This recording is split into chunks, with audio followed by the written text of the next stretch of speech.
So good evening, everyone, and welcome to our webinar, Navigating Your Tech Career. I'm your host, Deirra Footman, and I am joined by a very esteemed and accomplished panel of engineers and entrepreneurs. So we're going to kick off with introductions. So I'll start first. If you don't know me, I am Deirra Footman, CCIE by 30 on Twitter. I'm a network engineer for a hospital in the DMV area. And I'll pass the ball to Adrian. Hi, everyone. First of all, thank you, Deidre, for putting this together. I'm a network controls and engineer. I work in a data center. So servers, racks, cabling, and all that fun stuff, and making sure we're not the reason the network went down. Been in IT for, this will be my 14th year in December. So I'm looking forward to the conversation and happy to be here. Awesome. Davin. If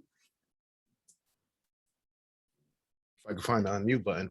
How you guys doing? I'm Davin Jackson, DJax Alpha on Twitter.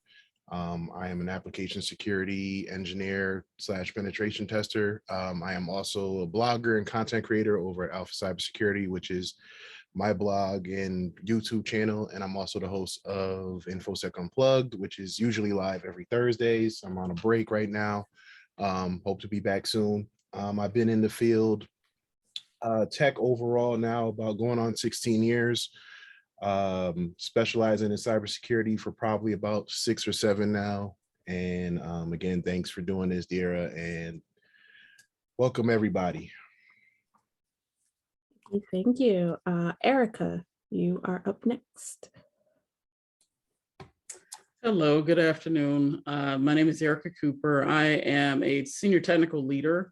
I've been in the industry now for about a little over 17 years now. My background is pretty much data center security and cloud. I'm also a content creator at the Cloud Expert Solution. So I've done different talks on this technology, as far as networking, any type of security-based solution. So thanks a lot, Deirra, for putting this great panel together. So I'm looking forward to it this evening. Awesome. Hénri. Oh, there we go. Hi, everybody. My name is Hénri. Textual chatter on Twitter, Techno chatter on YouTube.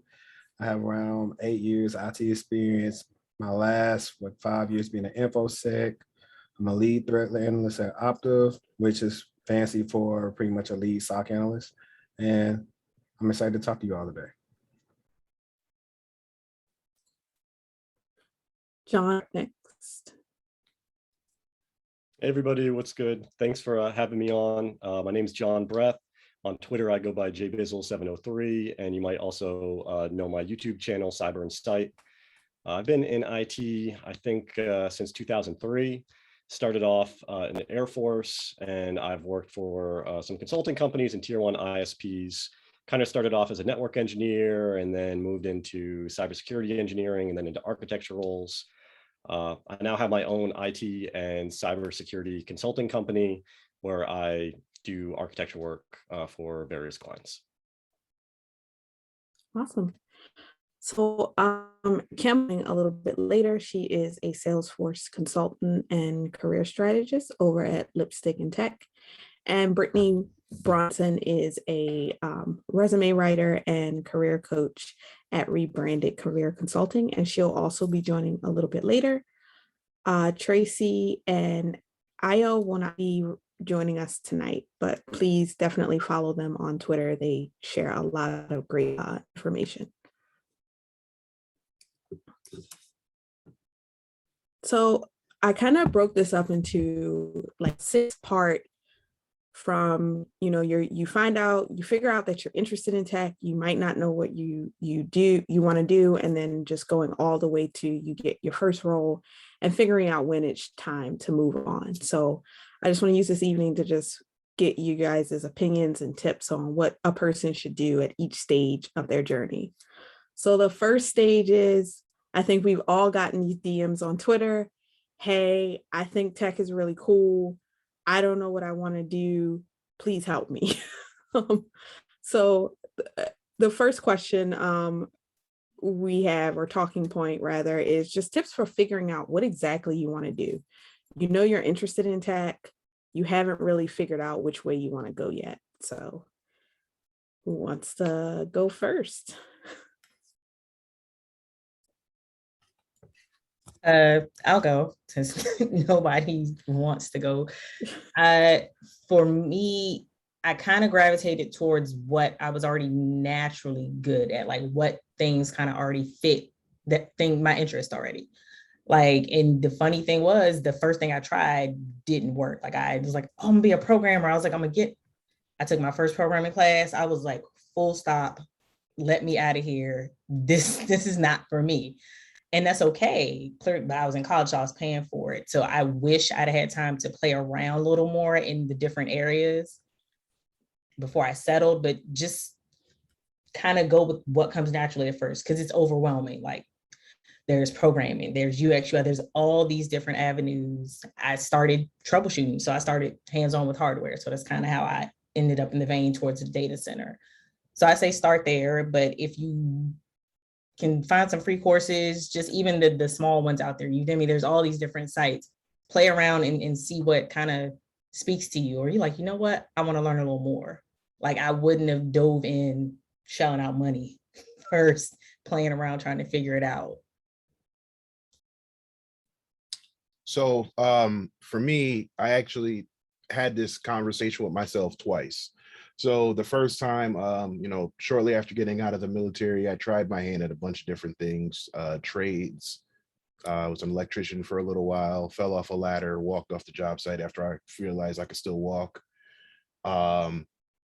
And tried a couple other things, and I really just kind of hit a wall. And the first thing, my girlfriend, my wife now at the time, was just like, well, what are you good at? And I was always good at tinkering and troubleshooting. Like, I always wanted to know how things worked, why they worked, what happens when I touch this wire and that wire. My grandmother, when I was younger, just kind of let me have at it, as long as whatever I took apart, I could put back together by the time my parents came to pick me up, or then I would have to face her wrath. So, that's what kind of led me into the tech field.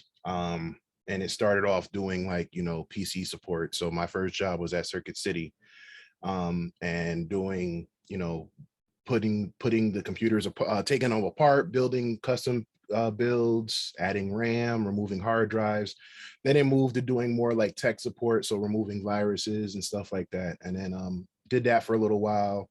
And after a while, it kind of just got bored for me. Not knocking anybody who's in IT support or sysadmin work, but I felt like I needed more of a challenge. And I always knew I wanted to get into cybersecurity. I heard about it when I was in the military, but just didn't think that was an avenue I could go into. And then I started doing the research. So for me, I would say, look back. Hell, even if you have to look back to your childhood and see what actually made you happy. There's a lot of stuff in tech that have jobs that people don't really know about. I mean, if you like to write, you can be a technical writer. So, figure out what you're good at, and then look at the jobs, Google it for a little while, and then, do enough research. Don't over research it, because then you'll just be sitting there for years like, should I make the jump? That's my only regret. I think I probably jumped into cybersecurity maybe a year or two too late. But yeah, like I said, just figure out what you're good at, see how that translates into a world of tech, and then make that jump. Yeah, excellent points. Can I go next? Okay. But to piggyback off of what Davin said, that's kind of some of the advice I give people when they come to me about what they want to do. I kind of jot down what their interests are, and then based off of what I know about cybersecurity, and then I say, okay, you may be good at this role, or you may be good at this, or how you thought about this, or even people that don't come to me about cyber roles, or just things that I know, I kind of point them to something that I feel like it's a strong suit of theirs that they can do in another position, tech-wise maybe, and enjoy it. And the way I found my start into tech was I took a forensics class in college and enjoyed it. I was never knew that the stuff that I deleted off a USB stick could technically still be there. From there, got the Sec Plus, and I was like, I want to do, SOC work because, contrary to popular belief, you have to have a wealth of probably red, blue, and purple stuff to actually be very successful in a SOC role. And I eventually ended my SOC role, about 5 years ago, and now I got different trajectory, but it's kind of like you'll start off probably going one goal and then figure out, oh, I can do this, or I could do this, or I could know how to do these many different things. So like he said, research, YouTube has 1,000 a day in a life videos. That's super helpful. I like to use the Cyber Career Pathway tool and cyberseek.org. Those are some great resources that can show you the different roles in cybersecurity that you can look into and research for yourself before you want to, invest any more time in pursuing that path. Awesome. So kind of agreeing with everything that everybody has said, it's really about doing a little bit of research, asking questions to people that are already in the field. I think one of the important things, and Adrian mentioned this, is also determining the things that you definitely don't like. And I was exactly the same way. I absolutely hated programming classes. And so, in undergrad, had to take C++, had to take Java, had to take a whole bunch of other stuff. And I was like, this is not for me in any way at all. And that was, one of the things that definitely closed the book on that for me. It was like, yeah, you definitely want to get into networking. Little did I know that Python was going to end up, being as big of a part of that, in the end, as what it has become now. But I would say definitely doing that. The other important thing to mention, and kind of Hénri kind of mentioned this as well, is this is going to evolve over your career. You're going to enjoy something at the beginning. That's going to open up in other things. And what you might enjoy right now that kind of pushes you down your pathway is going to open up other things that you're going to enjoy more. And then maybe further on, you might not even enjoy the thing that you started off with, but you find other things that, kind of stoke that passion in you. So just kind of being aware of that and looking for additional things, using resources that are out there, especially now compared to, 15 years ago. It's so much easier to do different types of labs and things like that. Everything's virtual now. So it's not like you need to get a whole stack of hardware to be able to, figure out whether or not you're actually interested in networking. You can go and download Packet Tracer and you can figure out, yeah, configuring switches is cool. Or you're like, no, I don't like that at all. I rather would, use something else to do some coding, or you can throw some stuff up in the cloud. When it comes to cybersecurity stuff, I mean, all of us, I think, that are in cybersecurity kind of pump up the Try Hack Me stuff for sure, and some of the other pen testing lab stuff that's online and available. So yeah, there's a lot more opportunities out there now to kind of be efficient in finding out what it is that you might be interested in. Yeah, that's a great point. I think everyone made excellent, information. They've laid out a pretty solid blueprint. My journey is a little bit different. I started out about a while back, and I started out as an electrical engineer, and I was kind of like at that pivot point where once I graduated, the market, as far as the data world was starting to really take off. And there was a little company out of, Palo Alto, California named Cisco that was kind of coming on the scene. What I did to kind of break into IT was kind of find a mentor, and then talking to that person to communicate and say, hey, I'd like to see, what you're doing, and then go from there. And I was kind of like a shadow for that person. Once I realized that, he was doing a lot of things that was really cool and building out networks and, different type of IT options and security and firewalls, I was like, oh man, this is what I want to do. And I kind of made a pivot after that, because in engineering, especially traditional engineering, you go down one path and it's completely different, and that's okay, you know, from what you're doing, from where you start out at to where you end up at. So that was how I kind of broke into the IT field. But one thing I will say is, for nowadays in the current time, definitely map out a plan of what you want to do, you know, do a pros and cons, and then talk to people, you know, like you can talk to Deirra, you can talk to myself, Davin, Hénri, and make sure that, you know, you can, you know, ask questions. There are so many different fields and lanes, swim lanes for IT. It's not just networking and cybersecurity. I mean, you can be a tech writer. You can go and do technical presentations, technical training. So it's so many different swim lanes available for everyone. So hopefully that answered your question. Definitely. Erica, you have a question in the chat. What was your first IT position?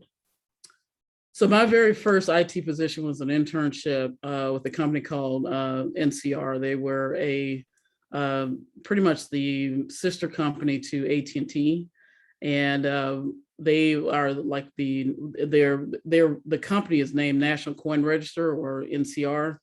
And so I was going in there and fixing computers and setting up servers. Back then they had was it Windows 3.11, Windows Workgroup. That was just the hotness then. They didn't even have I think they had the floppy disk and whatnot. So I was setting up computers and you know, just doing little odd end stuff for the company.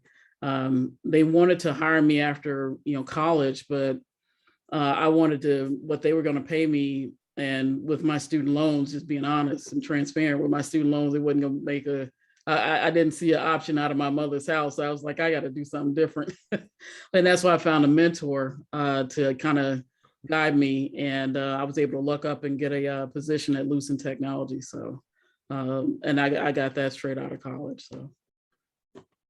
Awesome.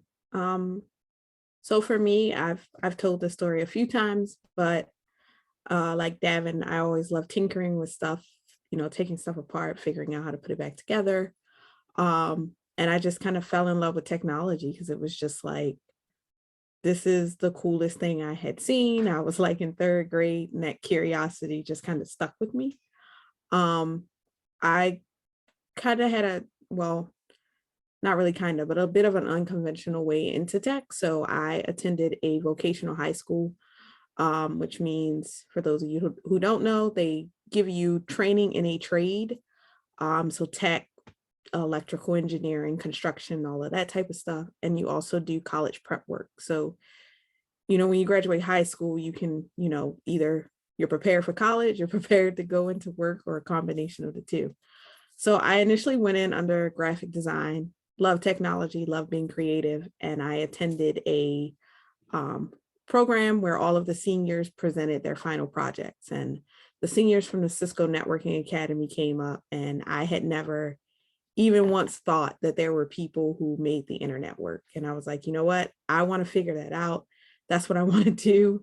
So I went and enrolled in that, and that was how I got into networking. So yeah, again, like Davin and everyone else pointed out, something I loved doing as a child, something that sparked my curiosity, then ended up being a great career. So now that you have figured out what you want to do, and you start, you know, Googling, you start doing some research. If you're on Twitter, I think we all know there's so many different people on Twitter just putting out different information. It's like, networking's dead. You need to learn cloud. No, you need to be a programmer.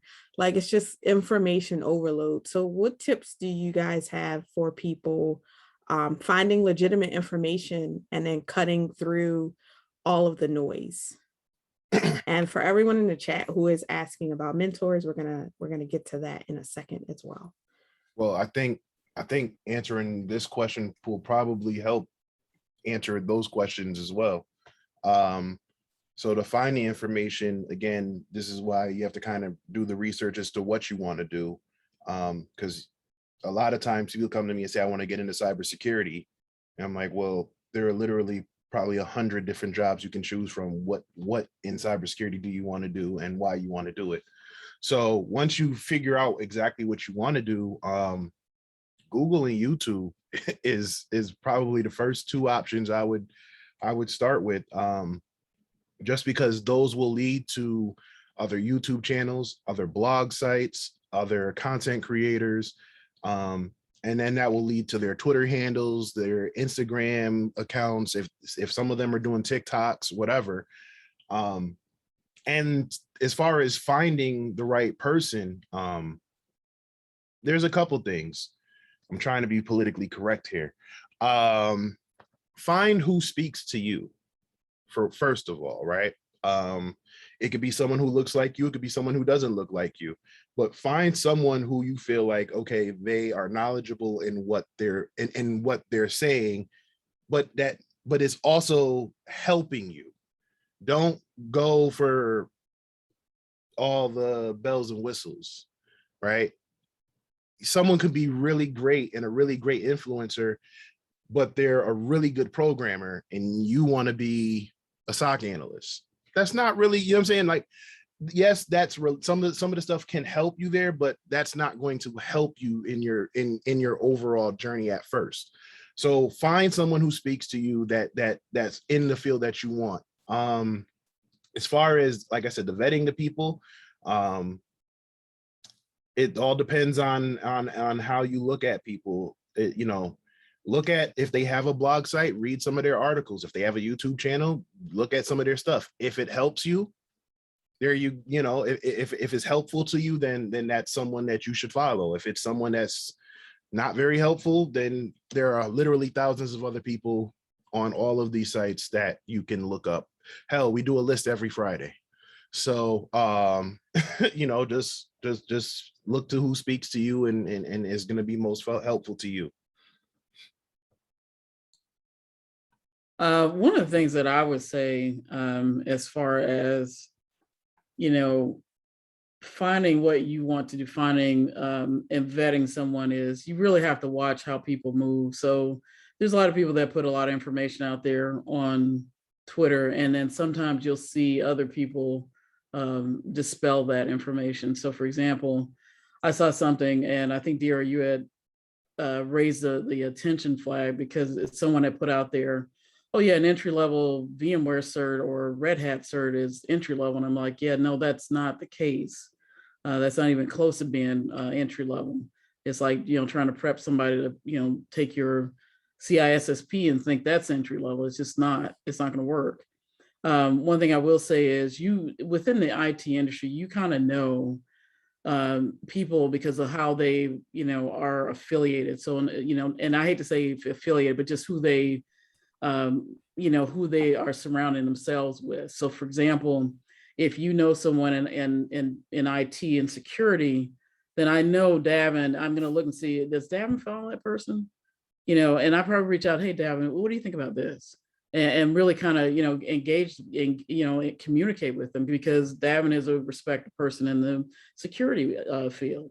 Just like with Deirra, she's a respected person in the network and security field. So you kind of have to really start watching how people communicate on social media, because I see a lot of misinformation out there, and a lot of information that if you're not aware and really do your due diligence to vet that information, you will get caught up in the going down a path that may not be successful for you. I do agree with Davin as far as, Google and research. If you don't do that, then it's going to be very hard pressed to really be successful in IT, because I don't care what industry you're in, being able to thoroughly vet something and then have the wherewithal to discern between, okay, I don't need to worry about this. This is most important for either my customer or for a solution I'm going to present. You need to be able to have the ability to think for that, pretty quickly and make that discernment. And it's just about research and making sure that you do a thorough job of looking to see who you're going to follow. So that's what I would definitely encourage you to do. So I would take both of those opinions and agree with everything there. And then also caution people about who you're just starting off. Most of the information or questions that you have already been asked by other people on multiple different forums, whether it's on Google, on websites, on YouTube, on Twitter. And so finding out ways to efficiently search through those. Don't sleep on Twitter search. Like, you can do very, very detailed searches on Twitter looking for very, very specific questions and things like that. And you're going to end up finding threads that have tons of interaction from a lot of different people adding their 2 cents into things. And you can kind of tell based off of that, if the information is valid or not based off of how many people are co-signing on that. The other thing that I would kind of caution people about is you're starting to look into things.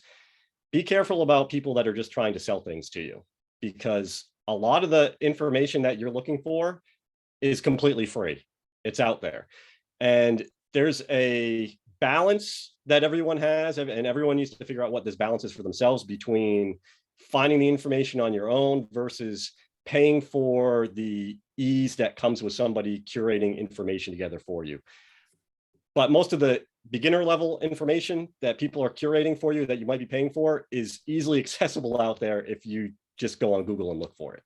So definitely as you start to kind of build up and kind of get specialized in things, then it's probably more worth paying for things at that point.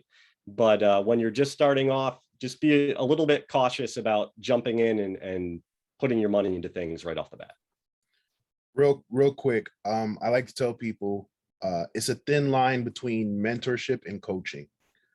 I will mentor you all day and tell you, give you tips, give you advice, point you in the right direction. If you want me to give you a step-by-step, play-by-play map on how to do the work, then that's going to be considered coaching. And just like any tutor or career coach or whatever, that's going to come with a consultant type, price.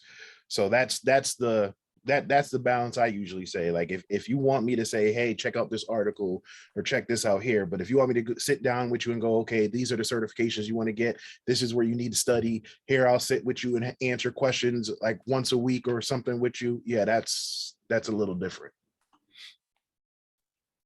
So I'm glad you actually. Oh no, you go ahead.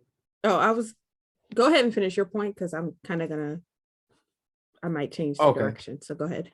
Gotcha. Yeah, mine wasn't even going to be long with it. I agree with everybody that spoke before me. I just will also add, if you want to know about vetting people, I'd say look at the people who are giving it to you straight and telling you, like, not making you empty promises, over people who are telling you, just do this and that, and you'll, get a 6-figure job within like 3 months. If anybody follows me on Twitter, I'm quick to call those people out, but don't listen to them. Listen to people who's going to let you know that, it takes hard work to get to where you want to get to. That's really how you can vet someone, because none of the stuff that all of us have accomplished has been easy. It's been a lot of working and sacrificing to get to where we're at right now. Definitely agree. I was just going to add that also look at their experience. I think within the last year, we've seen a lot of people pop up, especially on Twitter, who are offering consultations, paid consultations, and they've been in tech not even 3 months. So please take a look at the person's experience, ask them questions. If they want you to give them your money, you absolutely have the right. How long have you been working in tech? What type of jobs have you had? What certifications do you hold? And there are different ways to validate that. Ask if they can share their LinkedIn. I do know some people don't like to have it publicly available because, social media, but even if it's private, they should be able to share something with you, some tangible proof that they have experience to back up what they're charging you for. All right, Kimberly just joined, so I want to give her the opportunity to introduce herself and then add her 2 cents on this topic before we move on. Yes, thanks so much. Hi, my name is Kim Barnes. I'm Lipstick and Tech over on Twitter. I'm a now Salesforce consultant, but I kind of put myself at a Salesforce career strategist rather than coach, and Salesforce admin previously.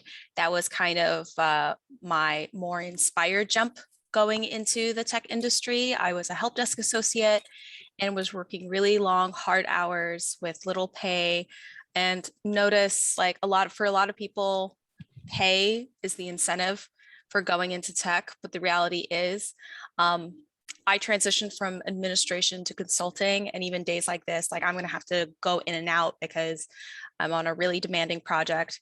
And I got to hear the tail end of Hénri's comments about like, this is not like, I'm not getting six figures for no reason. Like there's a reason, like I'm certified and I worked hard for it. And I've been, even previously, I bounced and looked at several industries, and this is not my more refined sales pitch, I guess, for who I am as a person, but I definitely vouch for the fact that there's a lot of work and demand for cloud computing professionals as well. And a certification isn't enough to get the job. It comes with a lot of learned experience, and you can leverage the industries that you've worked at to build more opportunities for yourself.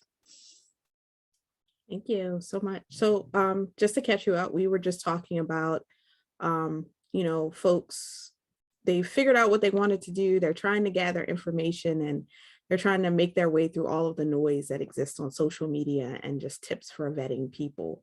So did you have anything, any tips you would like to add to that? I definitely, a lot of what was already said was really great. I think personally, I have found that putting in the work to follow a plethora of people in the industry that you're interested in, you start really gauging and figure out how much of it is marketing and how much of it is like actual advice. I do not take lightly the fact that when there are people who book consultations with me, I make it abundantly clear that this is my path, this is my experience. There's obviously no like universal way of figuring out who coaches are, and then there are people who use that, to their dismay and take advantage of that just to give people, because I don't, it's not just Googling. Ultimately, the advice that these coaches can give you, a lot of them will just Google it. So before you even bother talking to someone, please Google your questions. Don't come into this call expecting them to navigate the conversation for you, because then whatever money you spent on it is ultimately a waste, even if it's $25 and you're using up someone's time. And one of the other things that I have found most helpful is people, I guess, part of it too is that you're buying time, but you do need to put in the investment, whether it's I talked about Googling, but pick up a career development book. They're $25, less than that for most instances. And I think even though it's not, you always think you need a tech book to advance you in life, but there's a reason why career development is so important. And what I've gotten out of it is it's easy to read through the BS from people who give you that stuff. So if you read enough books, you're ultimately going to find that you need a niche coach. And if you're finding coaches that can do a number of things, check their resume. I'm almost positive the LinkedIn, that's why I loved your tips about LinkedIn. You can kind of tell if someone's lying. If you go through their LinkedIn, you click a couple of the companies and you find out they're not like big corps, or if they're self-employed. There's nothing wrong with self-employment, but ultimately it means you just got to do more digging to the person's background. So a lot of the advice was already given, but I loved that. I definitely vet people, their LinkedIn, to see if they're the real deal. Oh, and because I'm in the cloud computing space, Salesforce certified, I don't lie that I have like 12 certifications.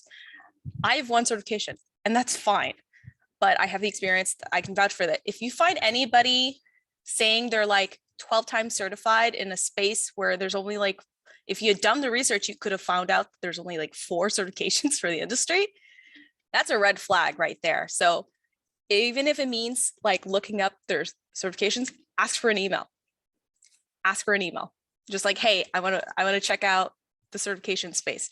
And as good as guide plans are, the reason why a lot of guide plans are on the cheaper end, it's because they're hard to maintain. And I have this big gripe with study plans as well.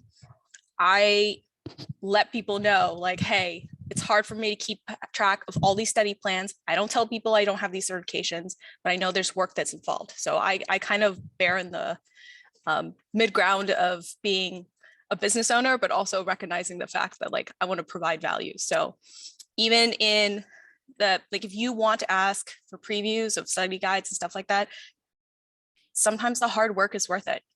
And I know that's a completely different tangent, but I think it's relevant for the researching of the people you're looking for advice for. Double check their products. Don't just blindly purchase someone because you liked their personality. Yeah, you'll also find a simple Google search of some of the content they put out. You may even find that it's been plagiarized. So just thoroughly do your research before handing your money over to people.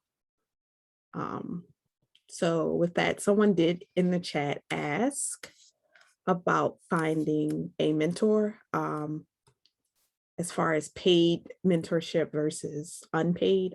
In my personal opinion, if you're paying for mentorship, it's coaching. But that's just me. I wouldn't pay someone for mentorship. At that point, it's coaching. And I think a lot of people, my personal opinion here, I think a lot of people offer up paid mentorship because coaching is actually a line of work that does require some level of credential, essentially. So they can get away with saying, oh, I'm just a mentor. I was just going to talk you through, how I studied for my Security Plus. I didn't promise you any actual career advice. So that's where I think paid mentorship came from. I don't, in my opinion, think it's a real thing. It's coaching. If you're paying, it's coaching. But the next question was, can we share our opinions on being mentors and how we like to be approached?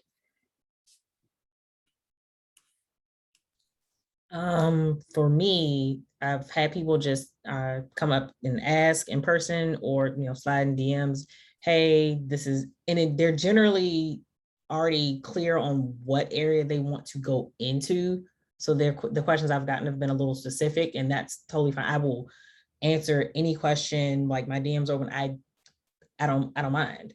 I was like, it's the information is on the internet. Now, yeah, if you're asking like, think like Davin said earlier, like play by play, like that's a lot because I'm a mom too, I work, so I don't have the time. But if it's a, hey, I was looking at this, sir, your thoughts. Okay, sure. Like, so I don't mind. I'm open to it. I've mentored on the job, which is a little different because organization doesn't necessarily allow for like cross training and all that, but it's kind of good to guide the new people in, especially because the environment can be a little intimidating. So I'm open to it. I enjoy it. It's easier if the person coming in is open to, I don't want to say criticism, but that's kind of what it's like, hey, maybe you could do this a little better, but I'm not paying, I'm not charging none of that. So like you said, if you're paying for it, it's coaching. I don't do coaching. So you got questions, I'm happy to answer them. So for me, it's this open thing. I'm cool with it. So I actually did, I don't even know if it's on my YouTube channel anymore, but I actually did one that was like how to ask for help online. And one of the tips that I got from talking to different people was don't ask a question that can be answered on literally like the first 3 responses in Google, right? We all, like Adrian said, we all have professional lives, we all have personal lives. And this goes back to me saying, doing the research and Googling and doing the YouTubes and checking the blog sites. Because a lot of times a lot of us get a lot of DMs that are, sometimes we might lose a good question in the mix of, hey, can you hack my girlfriend's Twitter account? Or, hey, do you know how to do, how to create a VM? And it's like, okay, there's literally blogs. I've written blogs. There's literally videos. So usually the questions are, it could be something open-ended, like, how do you navigate certain things, or your personal opinion, but it shouldn't be something that can be found with an easy search, because then at that point you're wasting both of our times. And I'm not trying to be a jerk, but I have 2 kids, I have a dog, a wife, and it's like I my time goes to them when I'm not working. So that's just my response. Like, make sure for me, how I ended up getting mentors was I literally would have to send a message and say, hey, I'm stuck on XYZ. I'm working on this pen testing thing and I'm stuck here. Here's all the things that I've tried and all the things that I've researched. And what it does is it shows them, okay, so they did do some research. They did do some trial and error. And now they're legitimately stuck. They're not just asking me to kind of help them, get root on this machine or something like that. So, just do some of the legwork yourself and then, relay that information in your question.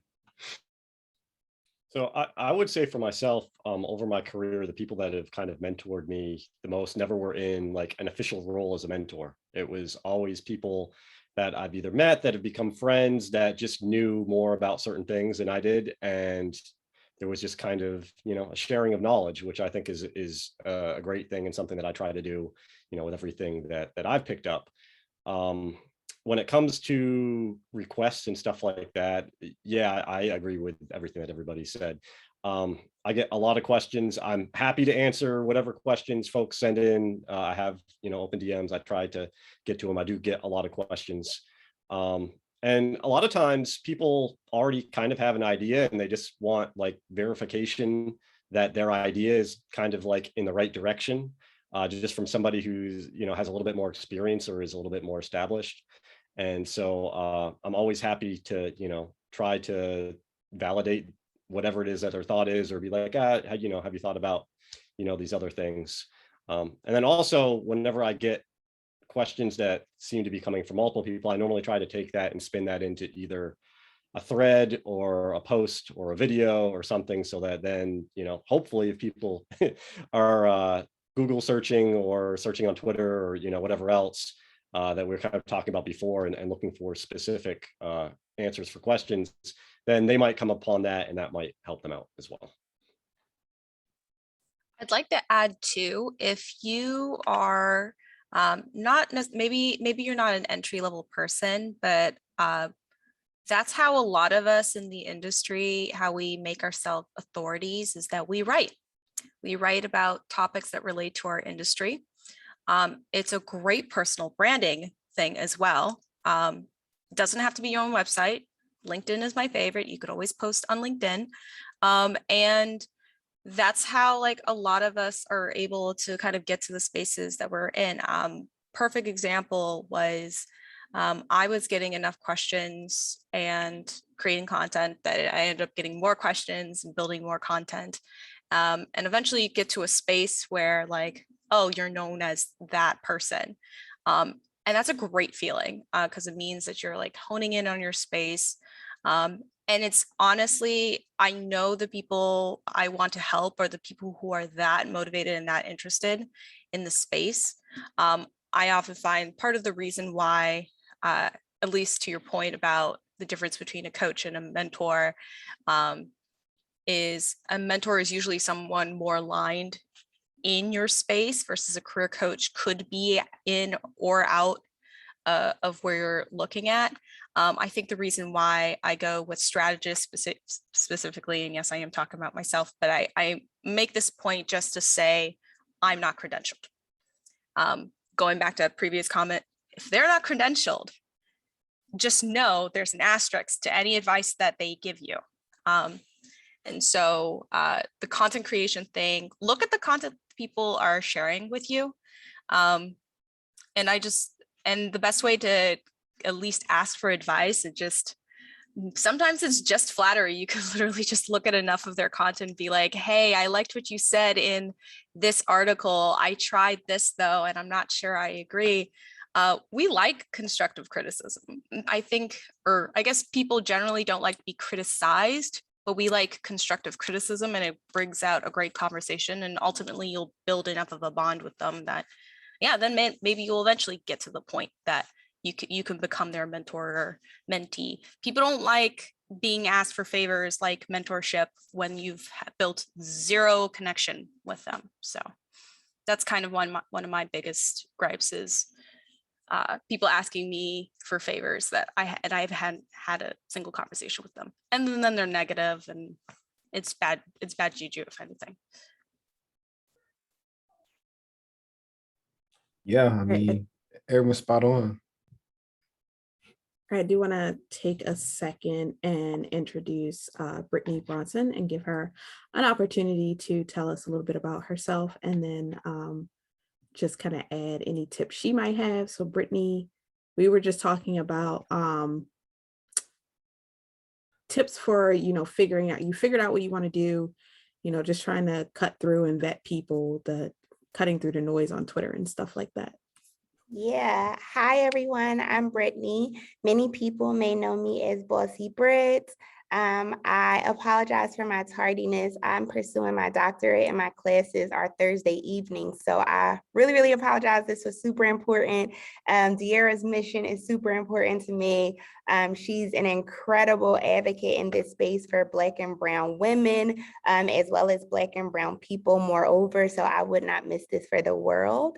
A little about me. I am a professional development career coach. I received awards for being centered and focused on barriers to entry specific to Black women. So a lot of my focus is on not only writing resumes, professional development statements, as well as supporting my clients in entering graduate school, but also supporting corporations in developing out DEI strategy. So I am also a leadership for diversity, equity, and inclusion for a global technology company. So I lead all of our DEI efforts for the North American region. And with that, I'll say, when we talk about mentorship, I always tell people come to me all the time like, oh, can I be your mentee? And I'm like, girl, I got too many kids. I have a set of twins who are 4. My twins are almost 5. My son is almost 10. And the way my son be acting in school, child, I have to be a mentor for him right now.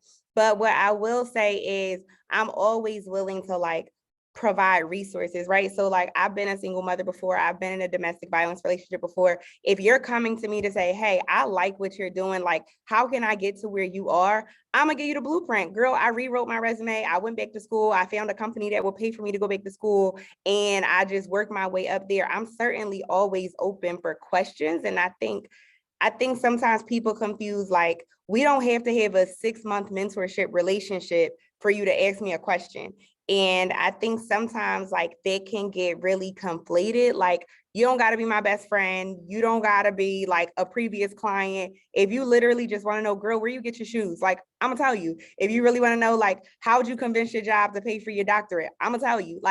Those one-off questions, I have no problem with. But I think that when you are asking someone to be your mentor, you're asking them to make a commitment in your life. And first of all, Kim said, bad juju, right? You really don't even be knowing these people off of the internet. We've seen people not even be the people who they are online. And so when we're considering mentorship, is ask these people a question and move on. But a formal mentorship from a stranger on the internet, I don't know. Yeah, definitely. It's going to be tough to kind of try to sponsor someone. You can ask someone, questions, and I have no problem, because I'm definitely, I want to see women in IT. I'm kind of biased on that because it's not that many women of color, Black women, brown. It's not that many women, period, in IT. So I definitely am kind of biased on that. But if you have questions, definitely ask. But it's a different level when you ask to sponsor someone. There's a huge difference between the two. Sponsorship is they're going to be your ally. They're going to be your accomplice when you're not in the room, to basically fight for you to get whatever position or task done or presentation in a positive light. That's going to be a different approach. And I think it's a little bit different, quite possibly from the coaching aspect, but the mentoring, you can get, you can watch people from afar and still get some type of, ideas and mentoring and coaching from them. I mean, like, I remember I was looking at some of John's information online. I was like, oh yeah, the security piece. And I was able to help my husband because of his experience with that. So it's just, you don't necessarily have to have a long, year-long relationship, and you can get a lot of information from just watching how people, approach things, how they move, how they communicate online and whatnot, and just see, if the information that they put out there is pretty credible. But to sponsor someone is a little bit different. That's going to be, I really have to know you to really sponsor you, and that's a definite different conversation. Yeah, and I just wanted to add the tidbit, build a relationship with the person before you ask them to be your mentor. I asked Erica to be my mentor because she was someone who was already where I wanted to be. She has her CCIE, she's a Black woman, like, please give me all of the information. But before I asked that, I had built up a rapport with her in the DMs and on Twitter, just asking her, oh, hey, I saw you shared information about this, or hey, she works in the data center realm. Like, hey, I've been promoted to a data center engineer. Do you have any resources around this technology? So I had built up a rapport with her before even asking, like, hey, can you be my mentor? So definitely build a relationship with the person first, and don't just come off like, hey, can you mentor me? It's like Brittany and everyone else said, it's a huge time commitment. So I do want to move on to the next stage of our journey. If you're just joining, we are talking about just the journey between being new or transitioning into tech all the way up to, you've gotten your first tech role and knowing when it's time to move on from that. So, we figured out what we wanted to do. We found some credible people online. Now it's time to do the work. So this is always a point of debate on Twitter, which is what's the best way to build your tech skills, and then also, building out that resume and LinkedIn as a new person in tech. So I want to first start with tips on building out those skills. Certifications. Do I need to go to college to get a degree? I had someone ask me that today. Like, should I just skip getting the CCNA and just go get a degree in network operations? And then also boot camps and labbing. So what are some great tips about just starting to build those skills and what certifications to get? And I'm gonna kick it off with Davin because he hasn't spoken in a while. So I'm coming from the pen tester perspective. And to Kim's point about the certifications, I agree and disagree, because I do have a lot of certifications, but I did so because of the fact that I didn't go to college, and I felt like I needed to measure up to everybody else. And one of the things that I wish I had a mentor tell me was stick to what your path is, right? I had a bunch of Microsoft certifications because I was going the sysadmin route. So I did all the Windows Server stuff, Windows 7, Windows 10, and all of that. And then when I transitioned to cybersecurity, I got my I had my Network Plus prior to that, but I got my Security Plus, and then moved into like the CEH. There was another one called the Certified Penetration Tester, which was it was half written exam, half hands-on, and progressed from there. Eventually I got like my G-Pen from SANS and my CISSP a couple years before that. But as far as doing the certifications, yeah, this is exactly why you want to do the research. Back to that key word, is you're going to keep hearing it a lot, is the research. Because once you know what you want to do, you'll be able to find that path. If you're asking me personally, I think for the foundational wise, if you're going to be in security, you should get Security Plus.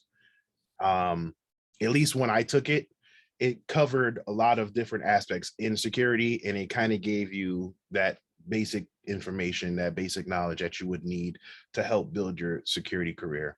And then if you want to get into like secure networking, you can look at CCNA or CCNA security. You know, if you want to get into wireless, I think they have a wireless aspect of it. Definitely, I would say look at some cloud certifications, just because that's where it seems to be going next. And yeah, like I said, just doing the research and seeing what have you, what you need to do to get there. But only thing I'll say is don't believe the hype where a lot of these and actually they should be coming out very soon.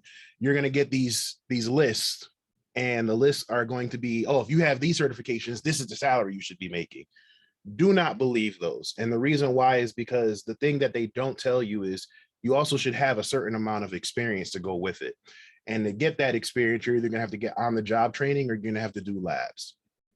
From a pen tester's perspective, you can build out your own lab. I highly recommend building out your own lab, even though they have a lot of virtual stuff, but learn how to build your own virtual machine using VirtualBox or VMware. Learn how to download the virtual machines and install them and tinker with them, changing the network settings, adding RAM, adding memory to it, you know, troubleshooting through all of that and configuring that.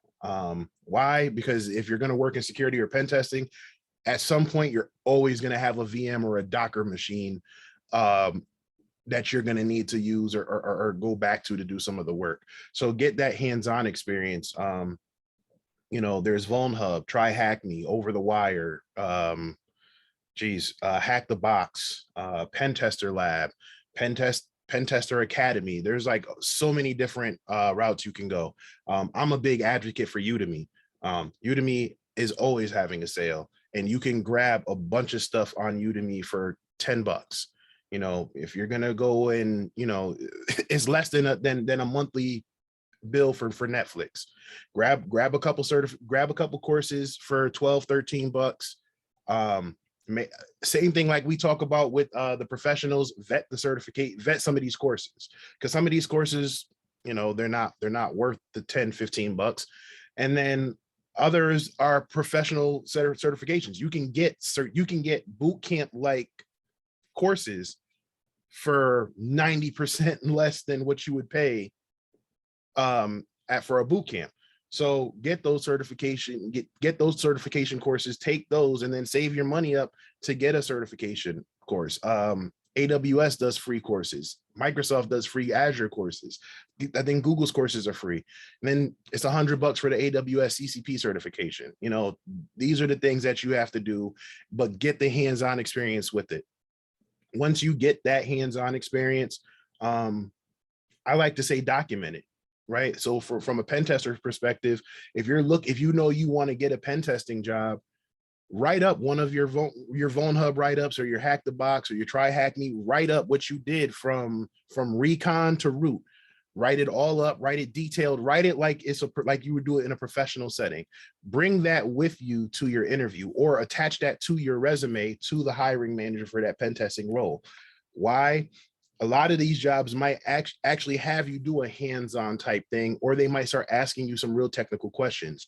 This report will show your train of thought, your thinking, and it shows the hiring manager or the people looking to talk to you that you're really interested, like you're really about this life, right? Because you have so many people who are like, I want to get into hacking because I watched Mr. Robot, or because I heard that's where the bag is. And we sniff those out quick. Like you'll get exposed quickly in an interview. So get the hands-on experience, write it up, cheat code, start a blog. And like Kim said, you don't necessarily have to start your own WordPress site. Go on LinkedIn, do threads on Twitter. Hell, do a long Instagram post with some pictures. Go to Medium. You know, you can do all type of different things to get that exposure out there, and then use social media to promote it, reshare it, and eventually you're going to get the attention of other people who will also share it, because you know what you're talking about. So that's my spiel. Man, he needed some air horns for all them gems he was dropping. Pew, pew, pew, pew. I will But, add though, I'm go so ahead. sorry. Go ahead, Hénri.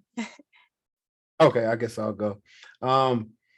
To piggyback off what he said, I deal with a lot of people that do want to be SOC analysts, and in course material and ebook stuff I'm developing right now, I suggest to them to research probably about 5 to 10 roles, like SOC related roles, entry level, and start recording some of the skills that show up repeatedly. So now you know what type of skills you need to work on. So boom, I don't have these skills. Now where do I go for them? I suggest places like Cyber, Udemy, Rangeforce, Try Hack Me. Shout out to Get Me in Tech, because Tavion got some good stuff on his thing as well. So now that you're doing that, you're working on those skills, I start telling them, and like he just said about the documentation, and everybody's already brought up about blogging. Blogging is going to be key for somebody who's entry level, who doesn't have a lot of experience. So if you're talking about stuff that you're learning, now when it comes to the interview, you're less nervous because you can start detailing what you learned and what you did and what this does and what that does. And you're going to be surprised how that's going to make you stand apart in interviews from other people who don't have any experience, because I'm like this on certs. I agree with him. I believe if you're trying to do entry level, Sec Plus should be about that, and maybe like an entry level cloud cert should probably be about the only thing you have. Anything else, to me, maybe overkill unless that job requires it, because the certs, you can pass the certs, but they don't teach you how to think in the way you need to do your job. So I've had people that say, oh, I just passed my Security Plus, and then they want to be a SOC analyst. So I may ask them, how would you approach, this certain scenario? And they'll say, I don't know. And that's because most of the time that cert doesn't really prepare you for that. So I would say after you get the cert and you focus on the skills, then we work on your mindset on how to really get into that role you're going to get into. And that comes with labbing every day, reaching out to mentors, reading different books. And it's just a culmination of things that will help you stand out, in your job search, and you eventually land that role. I've seen plenty of people with tons of certs and they still have open to work on their LinkedIn profile, which I like to say, I don't believe in having open to work on your profile. I don't even think it helps out. I think it makes you look a little desperate. I think you should just have your stuff open to recruiters and not have that on there. But that's just me. As far as it goes for boot camps, I say it would depend on what you think your return on investment would be. As far as what is the actual boot camp? Is it, a qualified professional teaching it? Are you getting some valuable lab experience? What's the track record on once you finish the boot camp? How can they help you increase your chances of getting a position? So those are things to consider when doing a boot camp, looking at certs and trying to develop the skills you need in order to get the role you want. I'll also add, someone in the chat did ask, how do you have the confidence to, and I'm paraphrasing here because I actually lost the comment, but they were saying, how do you have the confidence to put yourself out there when you're not an expert? So do you have any tips on that? I say just document, like Davin said, document as you go. Like, hey, today I read chapter 1 of the Sec Plus guide, and here's what I learned. and just put that out there. Does anybody have anything else other than that? Because I did want to touch on the boot camp piece real quick. If anybody overkills using the words guru and expert, those are the people I'm usually skeptical of. No one's an expert. You might be highly trained, you might be highly knowledgeable, but this field is always evolving. So it's impossible for someone to know everything about everything all the time, right? Hell, you could be a Windows 10 expert. We're moving to Windows 11 in a couple weeks. You know what I'm saying? So anybody who says, oh, I know everything there is to know, and they say it with a serious face repeatedly, I give them the side eye. Sorry, that's just my opinion. You got to say, Yeah. you're not that guy, pal. You're not that guy. Can I jump in and make a comment on the college stuff? Because I think we've been talking about the cert stuff, and I think we were hit a little bit on the bootcamp stuff. But it's kind of interesting. I think that as things have shifted the past, decade or so, like it's not necessary to have the college degree to get the jobs. You can get them if you have the work experience or you have the certs.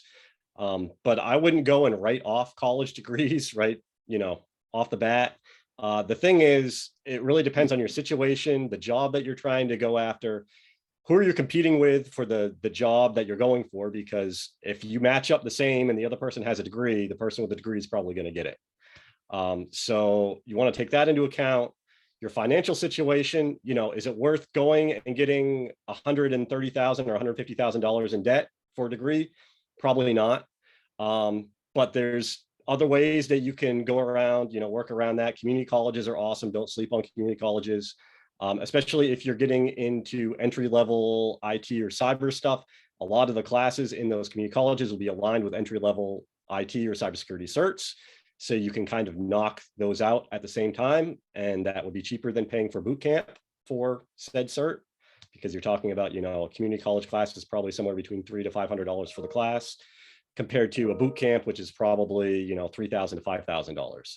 So you want to take that into account. Look to see what the educational benefits are for the company that you're trying to get into.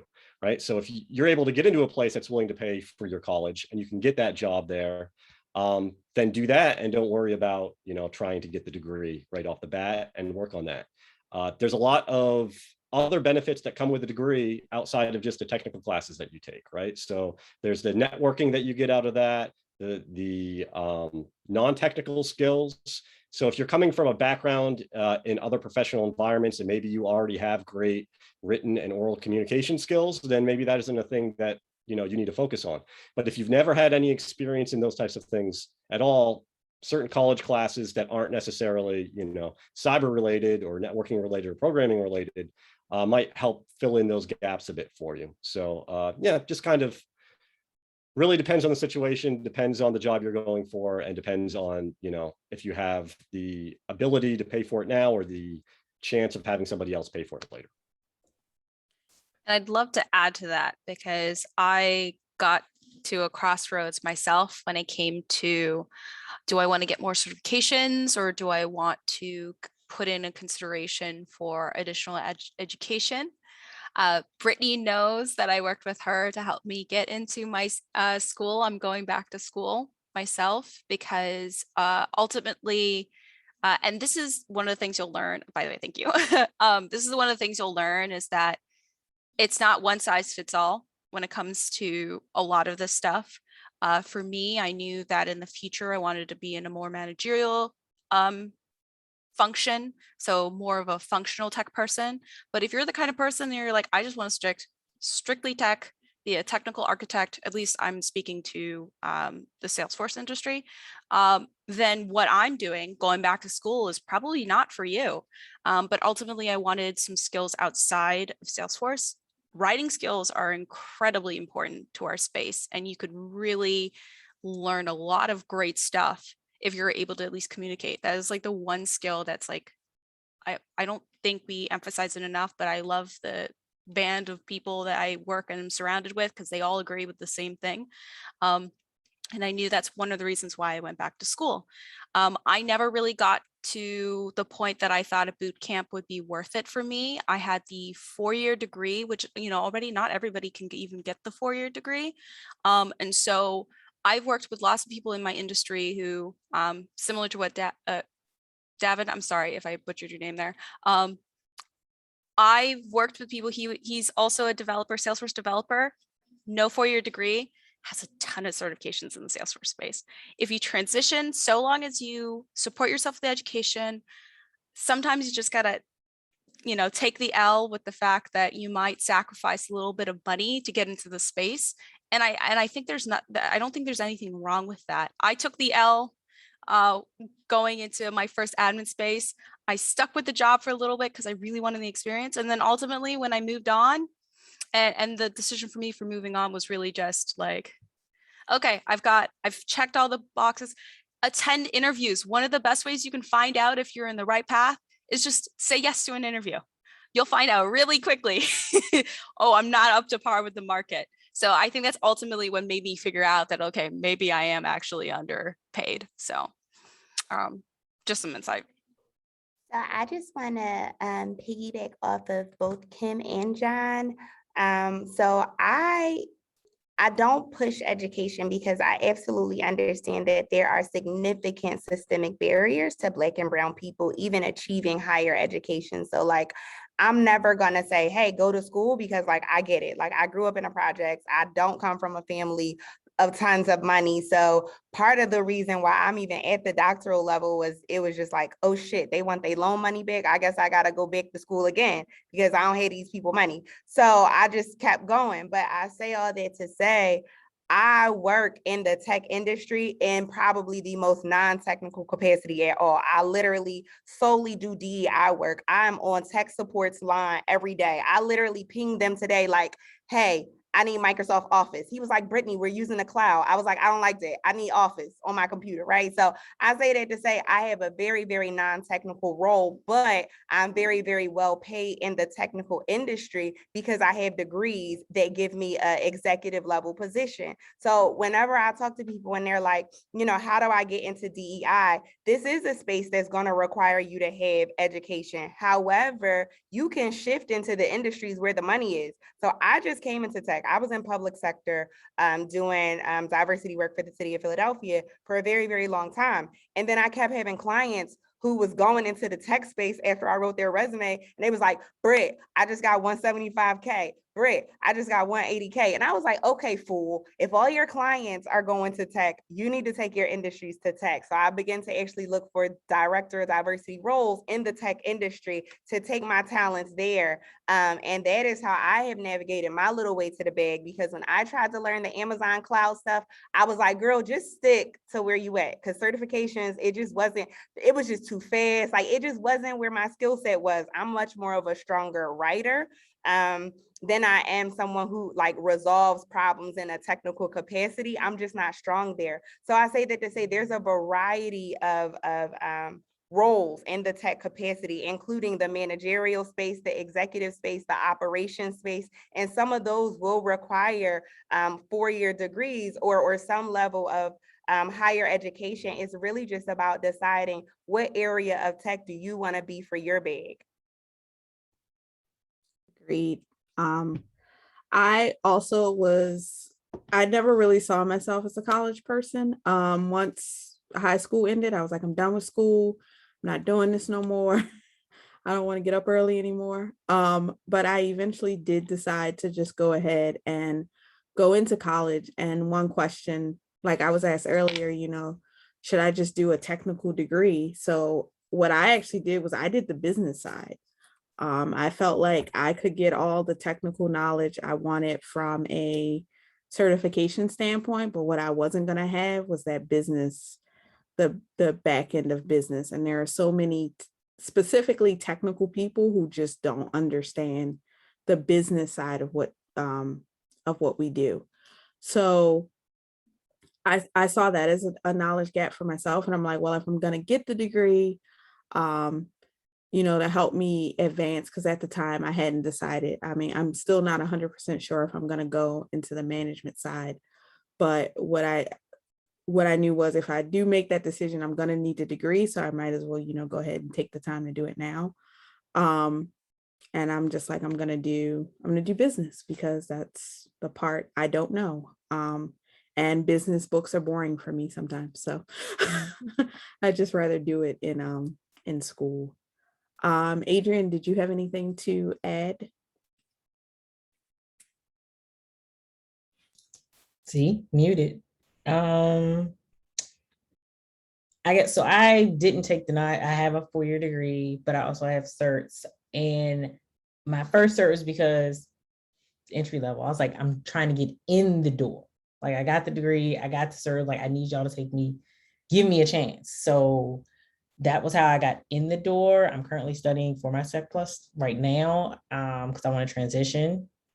but it, like you said, everyone is kind of touched on it. Everything, it's not a one size fits all. College degrees may work for some people, depending on the route you're going to take, because boot camps are intense. Everyone can't learn that way. Like that, some of that stuff just, it agitates you. You're like, okay, I can't take this in. It's too much, too fast. I need a slower learning pace. So it just kind of depends on what your learning style is, because we have staff that have their masters, their PhDs, then we have someone entry level that they went to boot camp. They're doing the same work as the person beside them. They think differently. So it kind of depends on what your learning style is. You think, and then Britt touched on, financially, like college just ain't, look, me and Davin, I don't want that lifelong. That's how long it's going to take, my whole life. But so it just depends. It's a case by case basis. I think do what works for you, because I will never shame anyone that comes in, oh, I went to boot camp route. Hey, like, okay, I'm like, we all here doing the same thing. Like, so the management, yeah, they're looking for your masters. They're looking for those degrees. Like if you're trying to get the management route, you probably gonna have to go back to school or go to school. They would have to pay me to go back at this point, because I'm not going. I can't do it again. But yeah, they will. I think that's the point, Adrian. Like, that's what we gotta let people know. Like, they will. You gotta lie to these jobs, though. Okay, you gotta tell them that you're gonna use the degree at that job. Okay, you gotta make sure you let them know, yeah, this degree is gonna help me to blah blah blah blah blah while I'm here. But they absolutely will pay for these degrees. This is true. And that's another thing. If your job has those education benefits, take advantage of them. Like if you're in a role and you're like, I want to do some more, they have professional development money, make them use it. Like make them use it. It's in the budget every year. Whether your boss talks to you about, it's there. They have it. Like take extra training. I'm about to say brush up on stuff or peek at things you might be interested in. But yeah, you're right.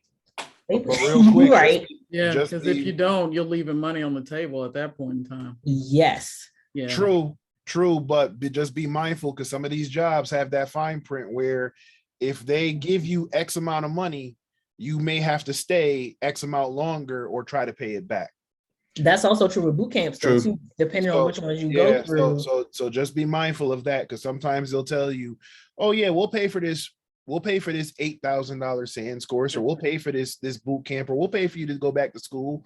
But then when you sign on to it, it's like, yeah, but now you got to stick with us for another 18 months.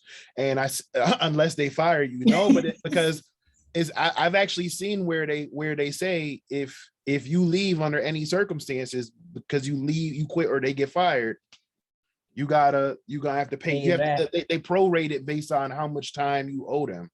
So just be mindful of that. Do your research. Do your research before taking advantage of that. I did quickly want to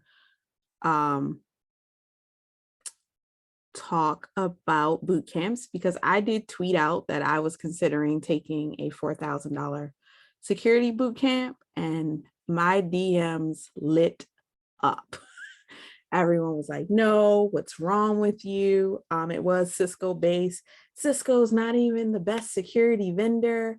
I got dragged into DMs and even in the comments, just like, people came from everywhere to tell me not to do that.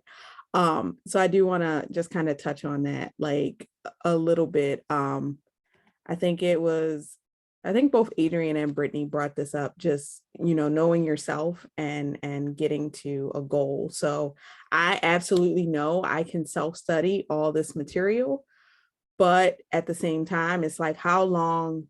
I have a specific goal. How long do I want to take to get to that goal? I could self-study it and take, a year to 18 months to get there, or I could do this boot camp and just really be intensive. I'm going more so for, and I think if anybody attended the Blackest Tech conference, Kanika, I think that's how you say her name. She gave a talk and she talked about exposure versus experience. So I kind of applied that mindset to, in me researching, taking this boot camp. I want the exposure to the technologies. It's the entire Cisco security suite. I don't have experience in all of those products. And it would definitely take me some time to self-study through that. So I'm like, I could take this boot camp. It's 16 weeks. It's 8 hours on a Saturday, and I could get exposure to all these different technologies. Or I could just take the self-study route. So I'm just saying that to point out, doing your research, really knowing yourself and knowing how long it's going to take you to get to a goal before you decide to do a boot camp versus just self-studying versus school. And again, do your research. I would not shell out that money if I was not very confident in the instructors who were giving the boot camp. $4,000 ain't bad for a boot camp in the grand scheme of things. If you look at some of these other boot camps, $4,000 Right. is a drop in the bucket. That's like a fourth of some of these boot camps. Mm-hmm. It's a fourth of some of these SANS courses. Like they have like $7,000-8,000 certifications and courses. So I think the other thing kind of with that is also understanding where you are in like your career path. And so once you kind of get more to the above junior, you're kind of like a mid-level engineer to senior level engineer. I think it's a lot easier to justify doing something like that for sure, because you already know how you learn. You already know that you have that baseline of knowledge that you need, so that you're not wasting your time or your money on picking up those other things. And you're kind of prepared to work in a very compressed schedule like that, compared to, new people jumping in if they don't know anything about IT and they go and they spend $4,000 on a 1 week net plus boot camp. That might not be the best way for them to spend their money. And then also other people have mentioned, if you get your company to pay for it, then that's definitely the way to go. And it's not even really worth having a conversation at that point, right? So if the company is willing to pay it, and it's not one of those things where it's actually tied back to your educational benefits where you have some type of commitment. I've worked a bunch of places where they would constantly send people to different types of week-long training events and stuff like that. So if you can take advantage of that and you're able to work for a company that has those types of setups, then that's definitely the way to go. Right. And they do the reimbursements too. Just make sure you pass. mm-hmm. Yeah. Also, to John's point, if you're, just starting out and you're paying for a boot camp, you're probably not really going to get that value, because you're going to be spending time trying to figure out, what is OSPF? What does that even mean? And the instructor's already gone off to the next topic. So definitely, I if you want to get your money's worth, I've seen people even they'll self-study for a cert, and then they'll sign up and take like a quick intensive course right before they take the exam. So making sure you have some foundation, so you're at least getting your money's worth out of a boot camp or a week-long course is worth it. Yeah, I did that for the CISSP. Mm-hmm. I do want to move on to our next topic, which is, so you're doing the work, you're studying for your certifications, maybe you have a certification. Just tips on building out your brand, and you're new to tech or you're transitioning. I do want to take those as two separate things. So first, new person just entering tech, what advice and tips do you have for them to build out their resume and LinkedIn to be attractive to recruiters? And I want to start with Brittany on this, and then Hénri, because I know both of you do work in that space.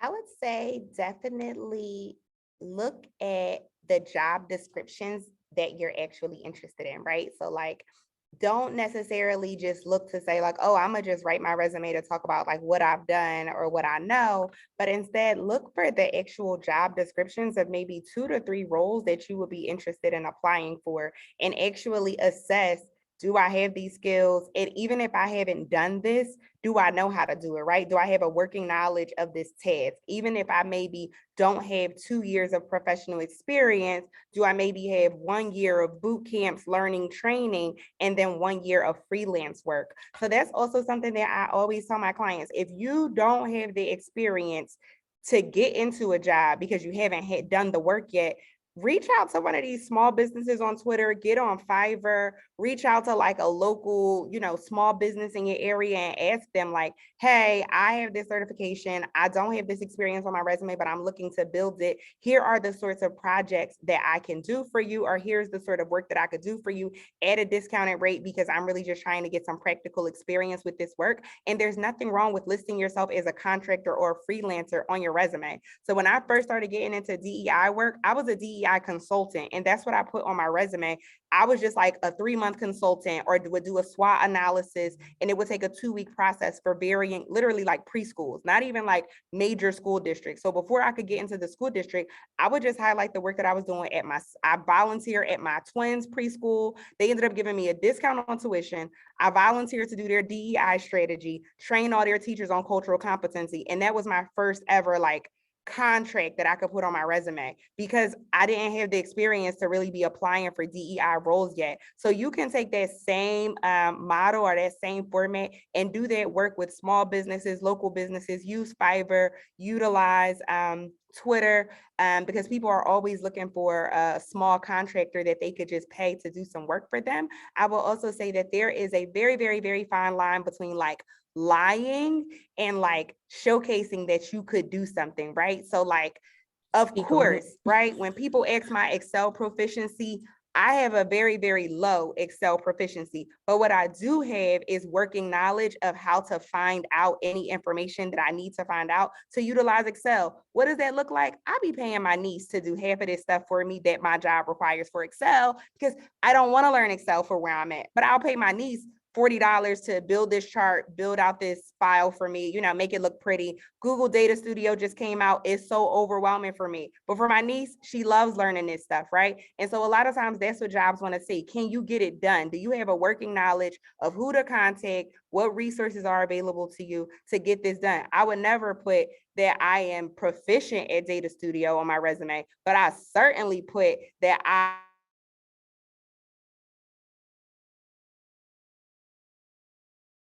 that recruiter receives that information, but both of those statements are very much true.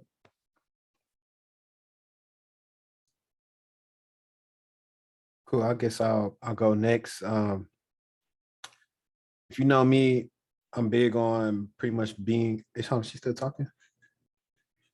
Okay, I'm big on just being transparent, especially in this field when you're starting out. What I deal with, us top 3 deal with being security. You need to be authentic and transparent because lying will get you blackballed fast, get you fired fast, get everybody fired fast. But when it comes to your LinkedIn profile, I like to suggest people have good profile photos. I prefer like maybe you have something nice, little nice headshot, and that be professional, smiling. Whatever niche or area you're trying to go into, I say start trying to follow those people in that community of LinkedIn. I say like my matching number is around like 500 connections. I'm only seeing most of the people with 500 connections, especially even my clients, like start getting jobs because they're following the right people. And then if I piggyback to when I was talking about researching the skills that you need for these roles, if you've been practicing and learning them, now you can add those to your LinkedIn profile, setting your profile that you're open to opportunities for recruiters to just, view your profile. They'll start viewing. I suggest that the content, whether you're dropping blogs or you're making insightful posts, to do it on LinkedIn, the right hashtags, they're going to get noticed. Like I can give you, from my own experience, when I really took it up a notch and really just started branding myself last year, how much attention I started getting on LinkedIn, how I have even recruiters telling people, hey, people we talk to for roles, I tell them to go check your YouTube channel out. And this all came because just being intentional and branding myself. When it comes to, like she was mentioning about not having experience, the projects, the labs, that can hold you over. And if you can try to get something super detailed, like she said, freelance, I suggest to a client last week, because they had some pretty much, basic like Kali Linux labs. And I was like, this is cool, but it might not be enough to win them over. I was like, see if you can volunteer somewhere like a church, or I was saying, I don't know. I was telling them, I don't know if this is going to work, but school districts have been getting slammed by like ransomware and stuff like that. See if the knowledge that you learned with somebody at the school district lets you come on, whether help for free or discounted rate and see if you can help them with some of their vulnerability management. And that could be a detailed project, especially for a role you're looking for, not to mention you're doing something for the greater good. That could help you out. So to just piggyback, I think I already said, also have a good background on your LinkedIn. Your headline should show pretty much either what you do or what you're looking for. So, looking to be a security analyst, looking to be a threat analyst, penetration tester, something like that. Make sure you have, if you do have certs, you can upload them directly to LinkedIn. That way they can also verify that the certs are, real and that you got them. And make connections, use it to network. You possibly could find your mentor on LinkedIn just from making a thought-provoked comment on one of their posts, and then a couple of comments, and then reach out in a message, and they'll probably see, hey man, this person isn't just bugging me. They're bringing me value and telling me what they're working on. I like this person. I recently did this last year to a young guy. It's like 20 years old now. You may follow him on YouTube, Day Cyberwalks. I saw that hunger in him, and right away I said, I'm gonna do what I can to make sure Day, succeeds. And if you look at him now, he's succeeding. So those are some of my advices that you should do for your LinkedIn.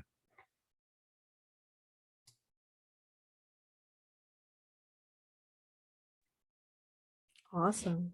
It doesn't sound like anyone else has anything else to add. I think both Brittany and Hénri. Oh, go ahead, John. I see you. Well, so mine wasn't necessarily going to be about LinkedIn because I think they covered that pretty awesome. But as far as just like building a brand, I mean, in reality, everybody has their own brand once you're in a work environment. And so the thing to kind of keep in mind is that the IT and cybersecurity career fields are pretty small and everybody knows each other.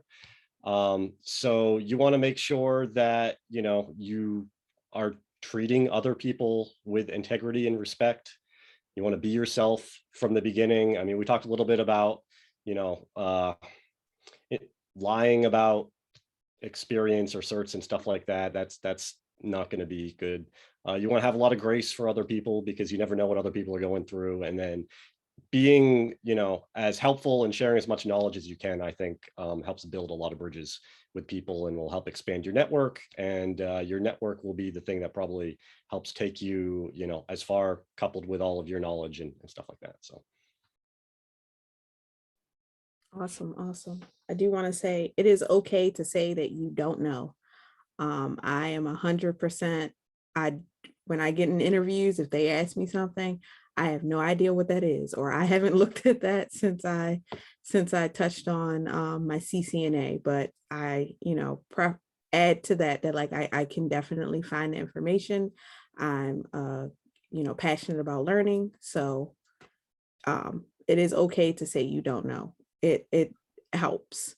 Real quick, just to add to that, to say you don't know, but a tip that I think really works is when you do your follow-up email, because you should be doing a follow-up email, answer the question.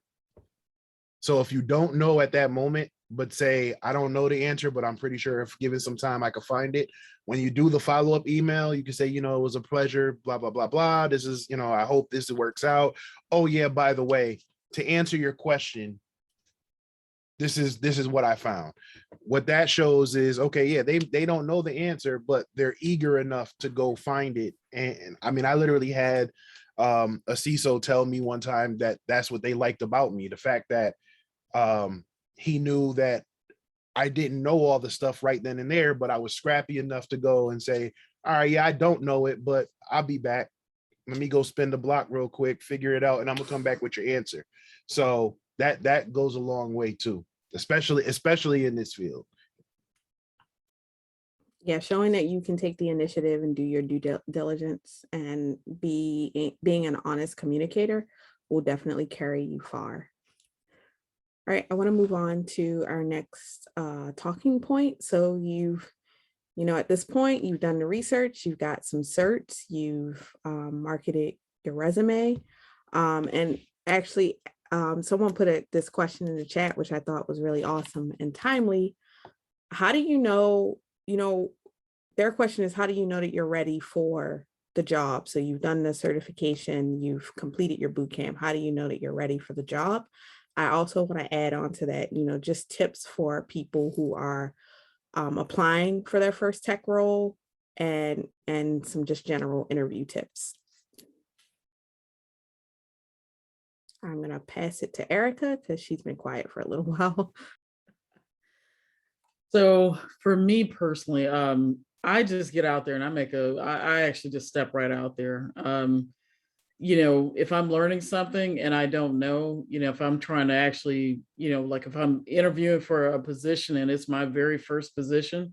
I remember when I first went into working at my first job at Lucent Technologies, I was kind of struggling with that. And I told the interviewer this first job, and she gave me a lot more grace and a lot more, compassion and empathy because I was struggling in the interview.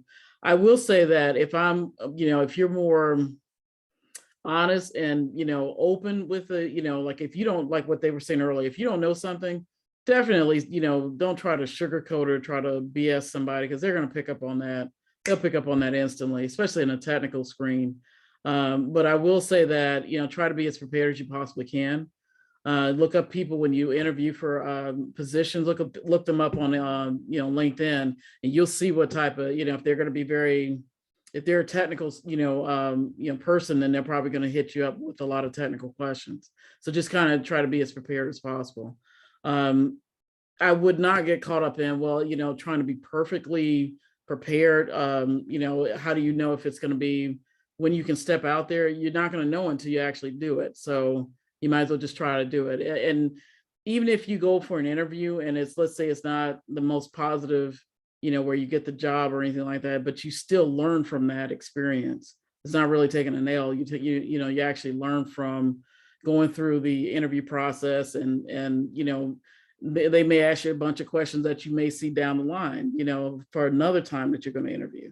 So it's always an opportunity, for learning, as opposed to just looking at being the perfectly prepared, candidate or something like that. I do want to interject real quick, just on your point about being prepared.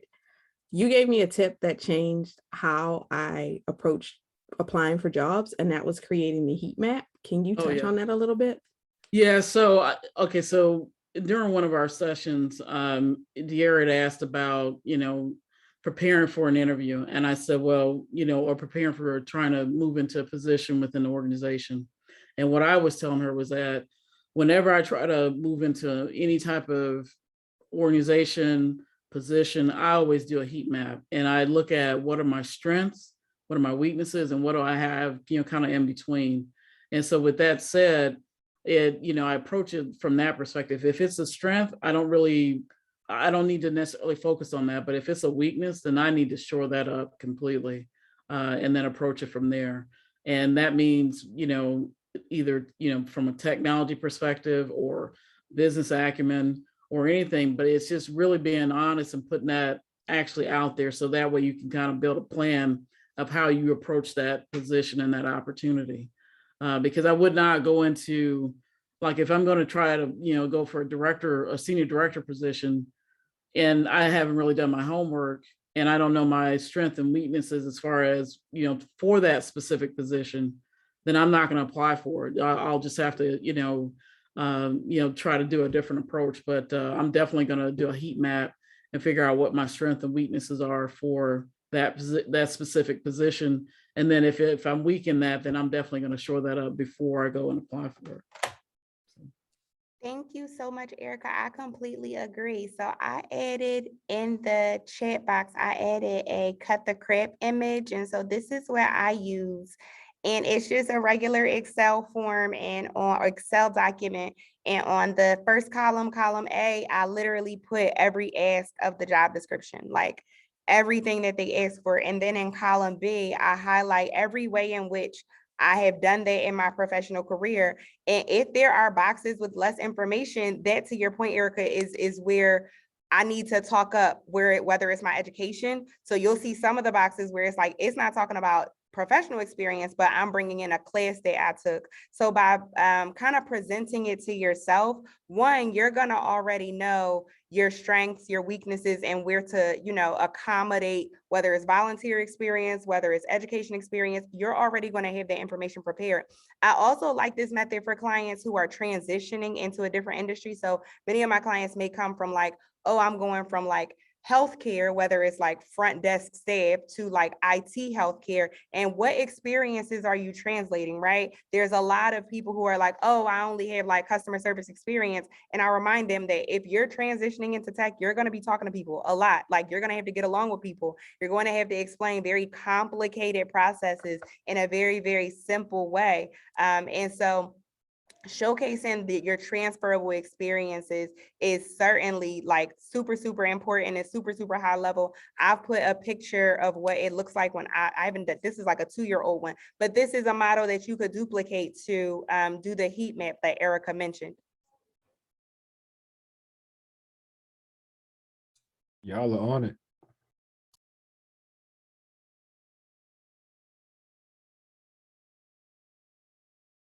Let's see. I also asked while I guess we're waiting for DF to get back in here. Oh, she's sharing her screen. That I also encourage them to, I have an Excel sheet that I make for the clients to track down the jobs they applied to, the company and position, and then what other questions as far as like, did you get an offer, did they call you back, all these things, because it does help you out in your job search. Because I remember years ago, I just was applying to like thousands of jobs, didn't remember who I applied to, didn't remember what the job was about. And doing that, actually like being intentional about the jobs that I applied to and how they match with my skill set has led me to be way more successful in job searching when I do interview.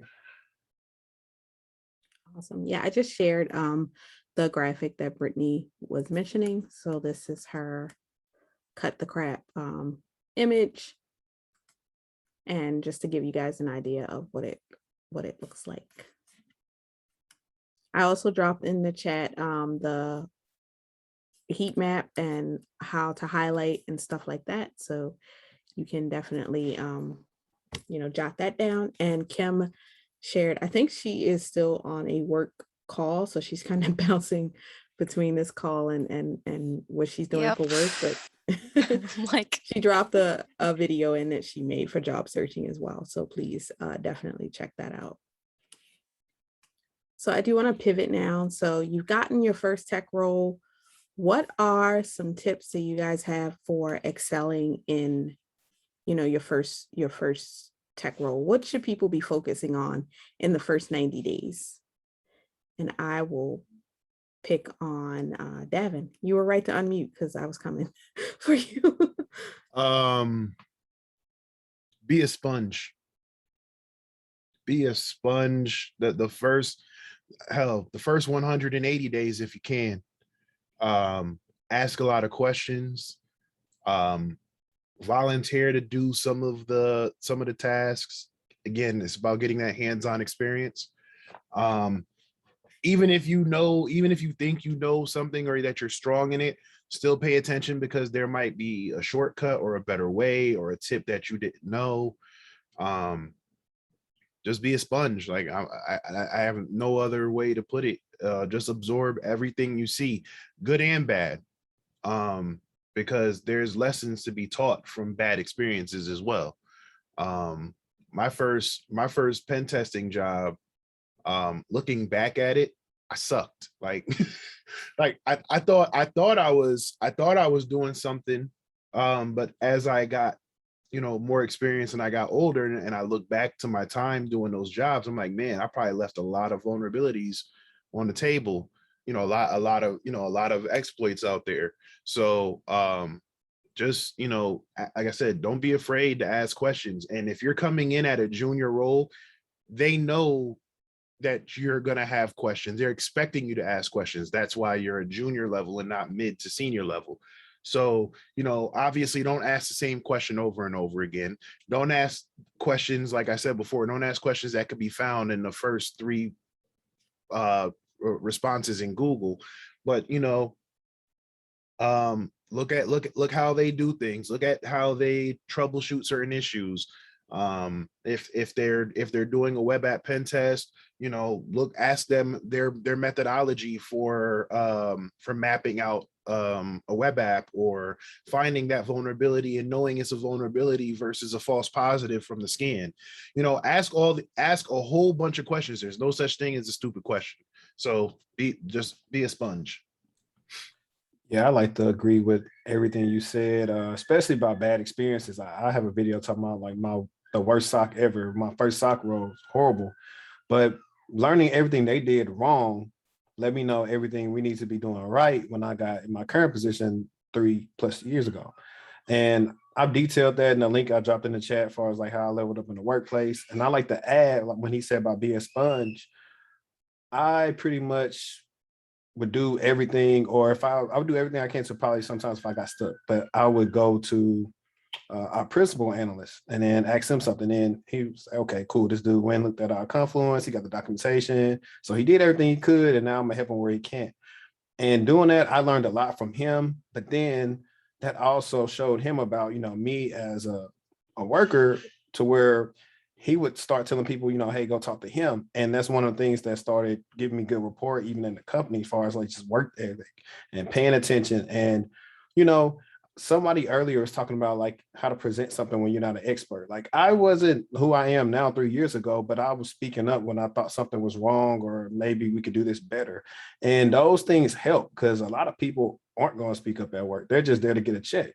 But if you want to just start standing out, just start doing like the small things, and it's going to go good for you, especially when you have, and one of the questions you can ask when you're interviewing is about like, what's expected out of me in my first 90 days and how you're going to judge my success. You can ask those questions as well. So, by the time when for your review comes up that you probably, exceeded all expectations. But that's all I'm going to add. You can check out the blog. I'll let, I could talk forever. I'll let everybody else talk. So one of the other things, and I think kind of building on top of what everyone else has said, is finding whatever it is that the team needs help with at the moment, because most teams are always overworked and there's things that drop by the wayside. And one of the things that almost drops on the wayside on every single team, and whether it's in cyber or IT or whatever, is documentation. They're always behind on documentation. You're always missing documentation. Documentation needs to be updated. And so if you offer to jump in to help facilitate that and work on different types of documentation, it's going to do a few different things for you, which is pretty cool. I actually had a YouTube video that I did on how documentation is probably the most underappreciated skill in all of IT. And the reason why it's great for new people coming in is because you're going to end up learning, whatever processes are in place there that you aren't familiar with yet. You're going to have the chance to learn about whatever tools or technologies that you need to write the documentation about. Oftentimes, there's going to be interaction with other teams outside of the team that you're on. So that also helps kind of get a little bit of name recognition for you within the organization. And it kind of puts you a little bit more in a role of this person is actively trying to improve the performance and situation of the team. So that's what I'd say. I just have to add. Oh no, I'm sorry. Go ahead. I was just going to add one point. Keep documentation of what you're doing. So when you resolve a ticket, when you listen in on a project, just keep good documentation of that. I think Dewan, he has a great video, Dewan Lightfoot, Lab Every Day. He has a great video on just how to set up a Microsoft OneNote to do that. You can also I'm a pen and paper person, so I just have a journal where I just keep everything and I take pictures and just to have a digital backup of it.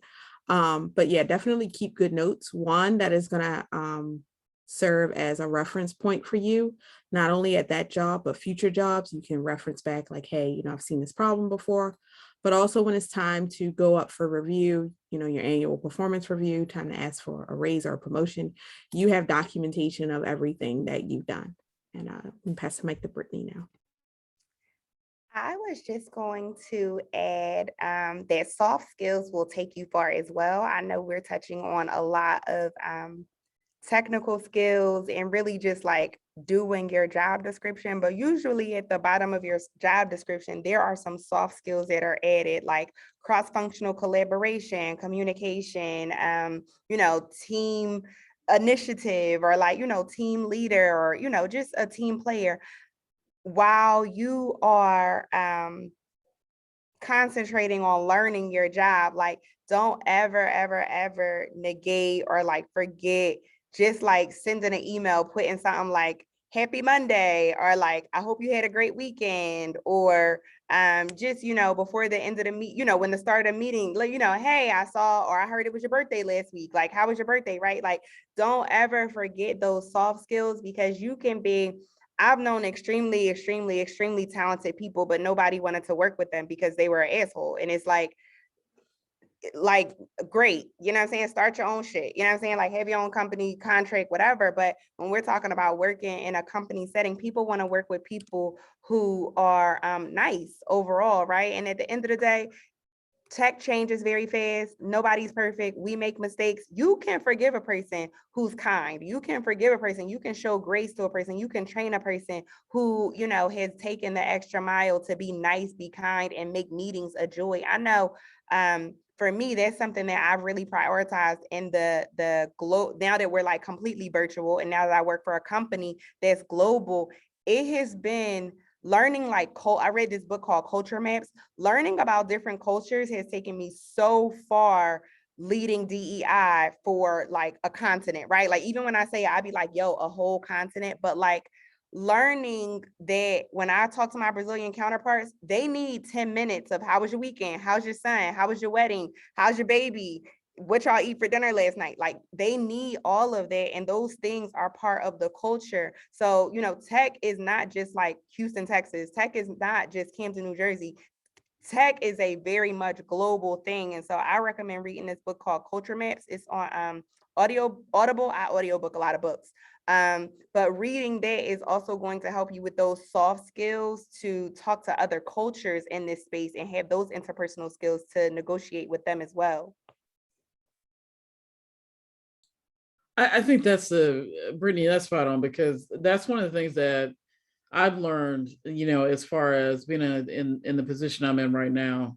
It's not about, all the nice little bits and bytes and widgets and all this other stuff. It is how you communicate effectively, across not only internal customers, but also external customers. One thing I would also encourage, if you're just starting out, find out what's important to your manager, because if that will dictate the priority list for, how you're going to be, working on projects and whatnot. Because you could have a tech lead that has a different vision than what your boss has, and they may not gel too well. So if you can find out what's critical for your boss, and then make both your tech lead or your lead and your boss look good, and then that's a huge win for you. The other thing is, like what Davin was saying, be a sponge, create a 90-day plan. And I would definitely revisit that with your manager or your lead, and make sure that you and that person are on the same page, because they, if you're not saying anything and being assertive in that position, then you don't want to come up towards the end of the 90 days not performing at that level of what they need you to do. So that's what I'm saying. I'd like to also add, I don't know if I missed it, but I'm sure everyone has heard about brag sheets. As you're working in these jobs, you'll notice and eventually it becomes easier to even update and create your resume, which is like, what are the things that you accomplished on the job? And so keeping track of it rather than remembering all during the time that you're job hunting could be like a missed opportunity for you to like really point out something that you accomplished on the job. And that doesn't matter at any level that you're in. That's pretty important. So having that little note on the side of like, if you see a boss shouting you out, sometimes it's important to use that opportunity to build a connection and point out the fact that you were recognized for something. One of the things that I noticed is I worked hard on my job, and good managers will actually come back to you and say, hey, I got really great feedback from X and X and X that you're doing a great job. And keep those things in mind, because the more information you know about how you're accomplishing your stuff, you're not like woefully unprepared when the review comes back. Review time comes around and you're like, and then they ask you, why do you deserve a raise? Because unfortunately, they don't just give you money. We just have to accept that. You have to build a case for it. The best way to build a case and be very prepared for them is to have that brag sheet. So a lot of the stuff that we've been discussing about making your manager's job easier, keep note of what are the things that you're doing to make their job easier, and write it down and keep a journal, personal development. And however that journal looks like to you, make sure you at least have it on you. I will also add any extra stuff you do if you happen to be a person. So at my last job, I did a lot of like extracurricular work. So I did stuff.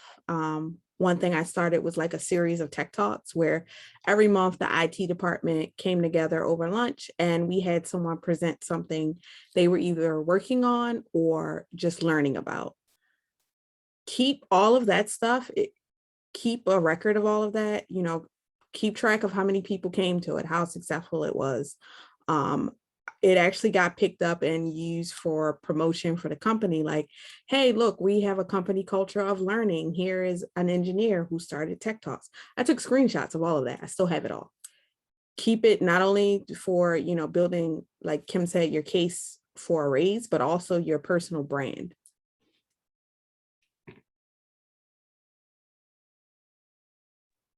All right, so I want to touch on our final talking point, which is, how do you know when it's time to move on? You've been in your first tech job, you've kind of, you're comfortable now.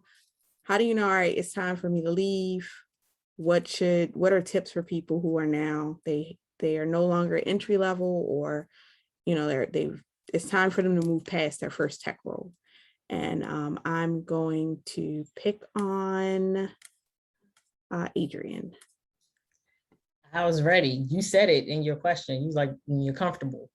When you're comfortable, some people get sloppy or you're bored. Like if you are to the point in your role where you can do most of your tasks literally without thinking, like it's second, okay, like you have hit the ceiling in this role. So you need to either look around in your company to see, okay, is there a way for me to move up, laterally, or if there's no opportunity for growth at the company you're at, then okay, let me start looking around outside the company.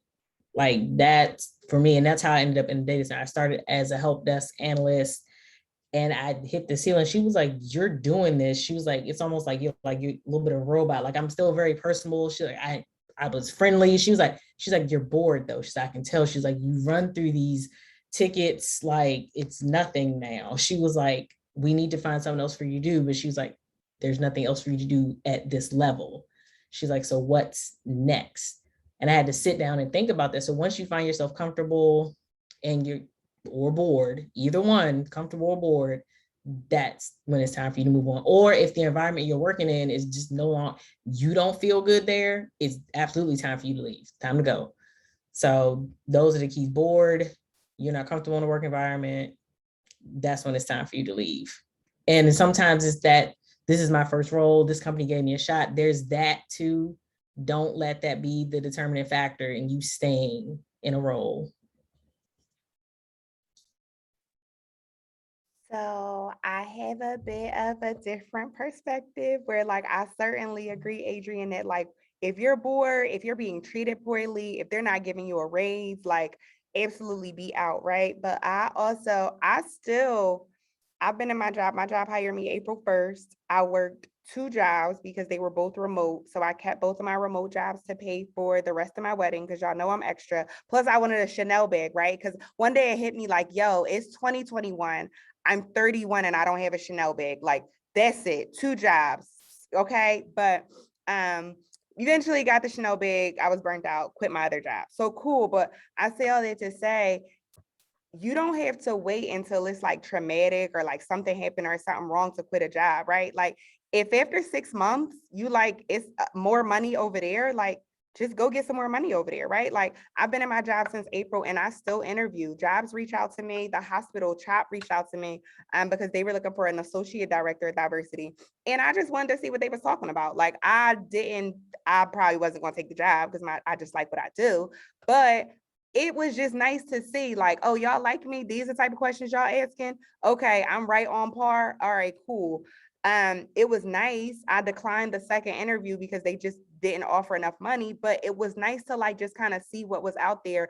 Don't ever be afraid of taking an interview, like especially if you don't have to leave your job, but if a job says, hey, we're going to pay you 30,000 more than your current job, you could take that offer and say, hey, I wasn't looking, but I was approached by a recruiter. I, did first round of interviews and, they're offering me 30K more. I would love to stay here. What can we do to, so that I stay? They'll either give you the money or you could go where the other money is, but either way, you're going to get more money. It's certainly nothing wrong. Like you don't have to wait till what I'm saying is you don't have to wait till there's chaos at your job to go elsewhere, because it don't take much for me. All it take is like a little bit of me sensing an attitude in an email and I'd be like, all right, that's it. I'm out of here. And it could be like just a little bit of like caps.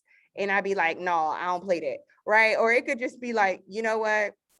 I ain't driving back to the office no more. Like, it don't take much for me. So I say all that to say, like, ask my husband. My husband be like, my wife don't keep a job, but she keep a job. Like, I ain't doing this. My husband got 2 jobs. What the lady say on Everybody Hates Chris. So it's nothing wrong with just like dating these jobs, figuring out what works for you and bouncing around. Like I haven't had a job more than 2 years and nobody's asked me why you job hopping. What you mean why I'm job hopping? Why you call me? Okay, I like to jump in this really quick. I won't even talk about help desk because Adrian already talked about that. I'll go to my recent experience. I've been with Optiv, 3.25 now, I think. And probably about the end of last year, everything, I'm talking about super easy for me to where I was like, man, I need to do something else. I'm kind of like getting bored. Like I was to the point where I wasn't even, looking in the sim. It was just only the alerts that they were sending me to do.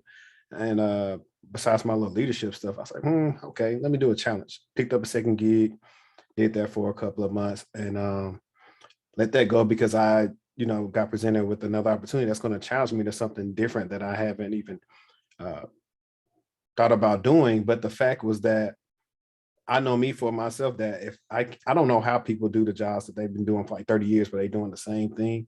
I probably could never do that. So like they say, like being comfortable, I've built situations to where that, I put it in the chat, but like when office politics are bad and, where you're literally like, hey man, I might swing on somebody if I go in there today. Like when it's like that, you need to leave too. Because it can get real shady in corporate America. And that's some, college, boot camp, certs, none of that prepares you for. So you got to learn early on how to read the room, pay attention to the people who do your contemporaries, the same thing as you. If none of y'all really moving up, going to different departments and making more money, then you should know, okay, I'm just going to do my time here and I'm going to keep on interviewing. And then, when it comes to, just we didn't talk about interviews too much or dealing with recruiters, but you can always tell them, oh yeah, I got a couple offers on the table because they're going to treat you a little better. It's kind of like dating, nobody really taking you serious because, you feel like you desperate. But when you tell her, hey, yeah, it's about 3 of them want me, you know what I'm saying? And then she wants you, she's going to get a little bit act right. I'm just saying, so that's my little tidbit, my TED Talks. You can catch all this on Let's Talk Tech. But I'm gonna give it back to y'all.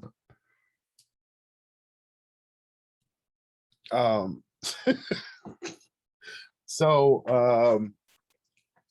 a piece of advice someone gave me years ago, and he was actually the owner of the company, and he looked at me and said, there's no loyalty in tech. And at first I'm sitting back, I'm like, hold on, you the owner of the company, you my boss, and you're basically telling me that shit can get different like that. And I took that and ran with it. So what I do is, even if I'm not necessarily looking, I always keep my ear to the market, right? Every 6 months, I'm looking to see what the market's doing. I may even dip my toe in the water and take a couple of interviews, like Brittany said, right? Like take a couple of interviews, see what they're saying, and go back to your job. If you really like your job, go back to them and say, look, I really want to stay, but you also want to weigh out the pros and cons, right? So if you have a company that's offering you maybe 10, 15,000, a little more, right? Weigh out the pros and cons, because sometimes it ain't always greener on the other side. So what perks do you have at your current job? Does your job let you come and go as you please? Are they watching your every movement? Are they micro or macro managing you?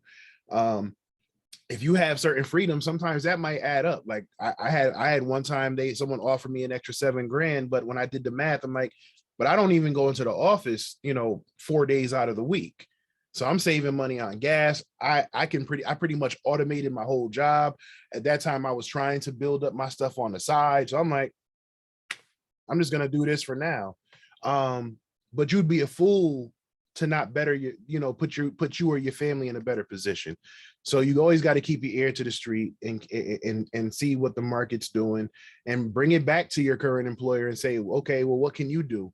And when you get to that time where you feel like you don't want to be there, or you can't stand the people, for me, I always say, I love what I do. I just might not like who I do it for. And if it gets to that point, then I'm not going to stop doing what I do. I'm just going to find someone else to do it for, or figure out how I could do it on my own. And when it gets to that point, I treat it like, I use like the sports references. I treat it like free agency, right? I treat it like I'm a max player going for a max contract, and I'm going to field offers from everybody, even people that I'm not even interested in. I'm going to go and talk to all these different companies, see what they're saying, see what they're offering. And then when the next person calls and says, are you talking to anybody? Yes, I am. How far are you in the process? Second interview, third interview, I've gotten a few offers, and let them fight for you. Like I've literally gotten more money than I've asked for, just because they were like, okay, we don't know what the other person. That's the other thing. Don't tell people what you're looking for. Try to be very coy and hold that to your chest. Don't tell people, oh yeah, I'm looking for 75, 80K, or I'm looking for 120K, because they might have it in the budget that they were going to give you 150. Now you done shorted yourself 30. So hold that as long as you can. If they ask you, what do you, what kind of salary range are you looking for? Well, what salary range do you have? And if they say, oh, we were looking somewhere, okay, I guess I could work with that. Let's see where it goes. Let's have the conversation, right? And then you do that, and then, like I said, you hold the cards in your favor. The one thing the pandemic has done in this field is, if you have everything that we've talked about tonight, if you've done the research, you have the experience, you have the hands-on, you got the certifications to back it, the education to back it, you've built a brand for yourself, you have a following, or you've done the work, you're in a really good position right now. Okay. Last time I checked, it was 565,000 openings in cybersecurity. So some people cringe and get mad at me when I say it, but I'm like, hey, sometimes you got to treat like a mercenary and go to the highest bidder.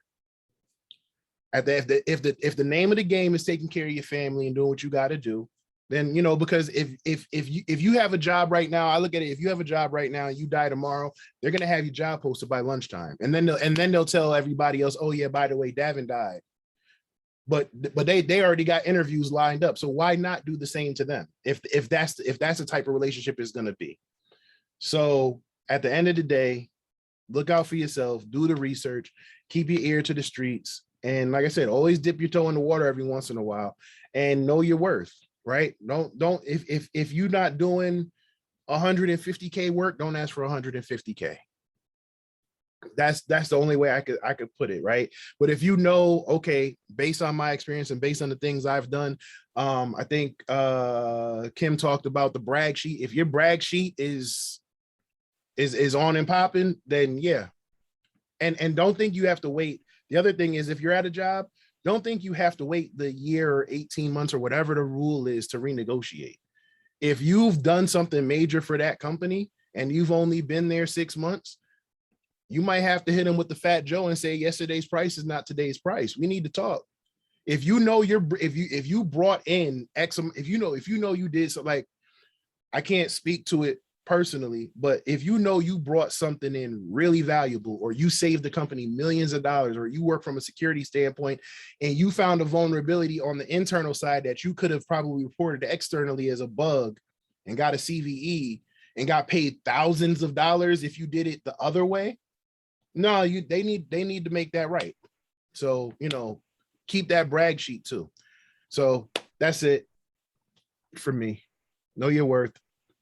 I think Davin, not even think, right? So Davin raises some really great points on like, what does it look like when you recognize that, I've gotten into a role where I'm doing a lot more work than what my salary initially, guaranteed me, or B, I've done some work that has increased the business or decreased vulnerabilities. And so like, how do I have this conversation? I always say that it's nothing wrong with saving it into whether it's your 90 days or your 6 months and bringing that up.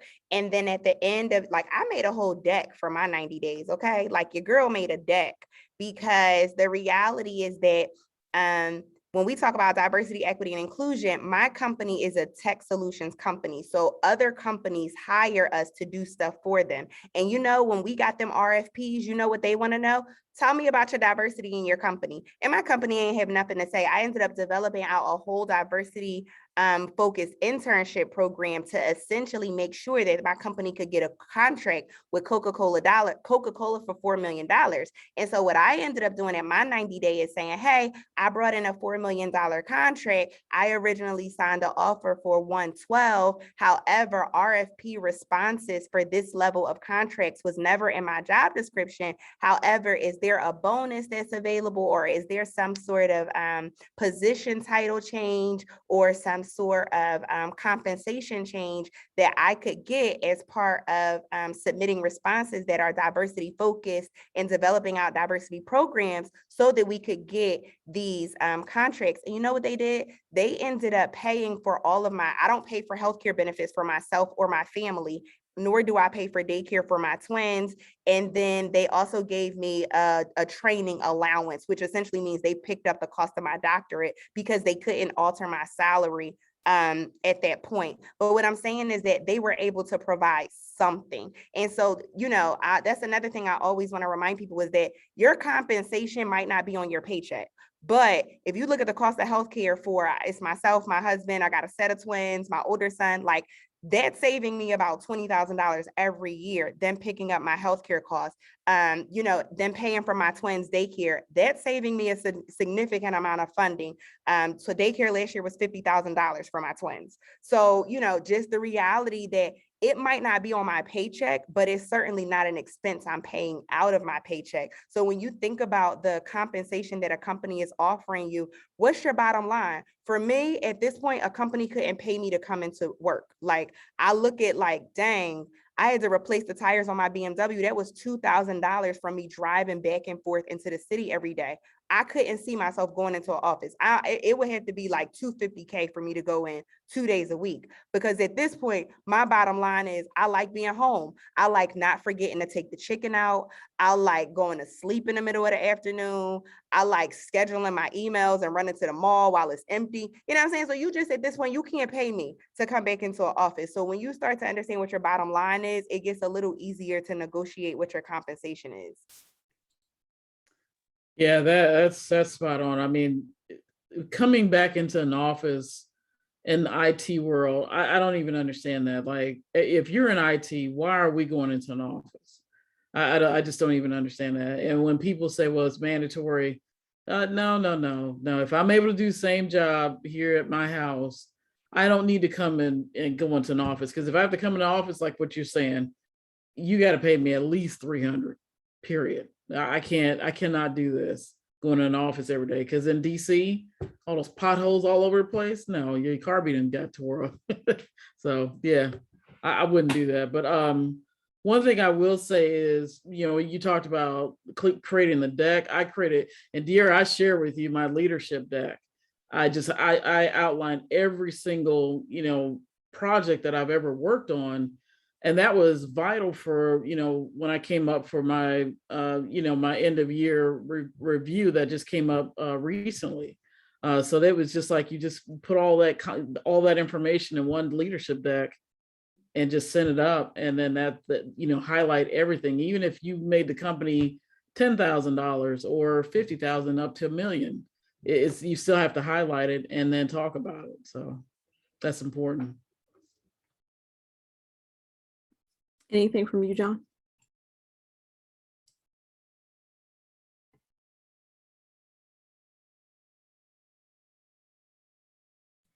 Well, while he's waiting, while he's figuring it out, and your brag stuff don't even have to necessarily be like, oh, I saved it $10,000, $20,000. Like, for example, I hate doing source code review, right? I don't like code. I told them from day one, please don't make me do anything with code. What's the thing that they started making me do? Source code reviews. So now I had to learn and invest time on the weekends and stuff to really understand different type of codes and stuff like that. And now what do? I literally have a spreadsheet that adds up every GitHub repository with the code, the source code in it. I add it all up. So I'm like, I've read in this many months, I've read this many 1,000 lines of code looking for vulnerabilities in the code. So, it can be certain things like that, because again, that's stuff that you can't, that can't be measured, is really invaluable, especially when you're working with companies that might have an app or a startup or something like that, they wrote the code real sloppily just because they wanted to get it out there on Apple and Android and didn't really care about security. And now you're finding major vulnerabilities. So these are all things that can just be, very helpful to you for your brag deck. Go ahead, JB. So, everybody's points were great. I think the things I would add to it is it's all about being intentional from the beginning and communicating and having conversations and finding out what the expectations are from the other folks there in the organization, and you setting what your expectations are. And then as far as, when it's time to move on, it all comes down to opportunity and support. And if there's a lack of either of those, then it's time to be looking for other options. And you'll definitely find someplace else that is a much better fit for you. I also want to just touch on a couple of things. So one thing that Davin pointed out was sometimes things aren't, you brought in this X, amount of dollar contract, or you saved the company X number of dollars. Sometimes it is just like process improvement. So at my last job, our IT department did not have any type of change management policy. So people were just going in, making changes, stuff would break. People weren't always upfront about when they made a change. So it was the wild, wild west. So I saw a need very early in me joining the company. I was just like, hey, I can draft out a quick change management process. I've been on change boards in my previous jobs.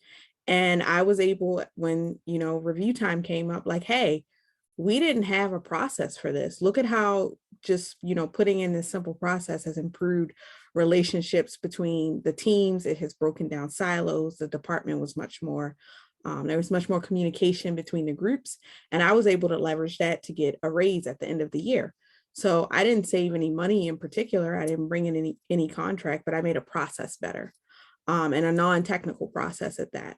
Also, too, I want to caution people, because I see this a lot, especially with newer people in tech, where they think that because they have a certification, they're too good for grunt work. And all of the people here who you say, like to Brittany's point, she says, she has her bottom line, but it took her time to build that bottom line. It took me time to build. Like, I don't deal with micromanagement. As soon as I see that I have a manager who is a micromanager and is going to get on my nerves and waste my time as an engineer, I'm looking for the next job. I'm not dealing with that. But early in my career, because I needed to build the experience, I just had to, bear through it. Now, this is not applied to toxic situations or situations where you're dealing with racism or sexism or anything like that, anything that's impacting your mental health. But definitely understand that if you are new, you are going to have to do some grunt work. So you can't say, I spent the day one time going through a spreadsheet, calling phone lines to see if they were active, fax lines or elevator lines. That took me 8 hours.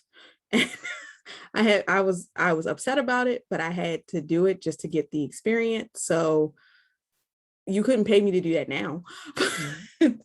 But then, so don't look down on the grunt work, be willing to do it. And, eventually you do get to the point where you can say, no, give that to an intern, give that, hey, I'm just gonna pick on somebody. Hey, John, you're on the help desk. You want to help me out with a project real quick? You said you were interested in networking. Call these numbers.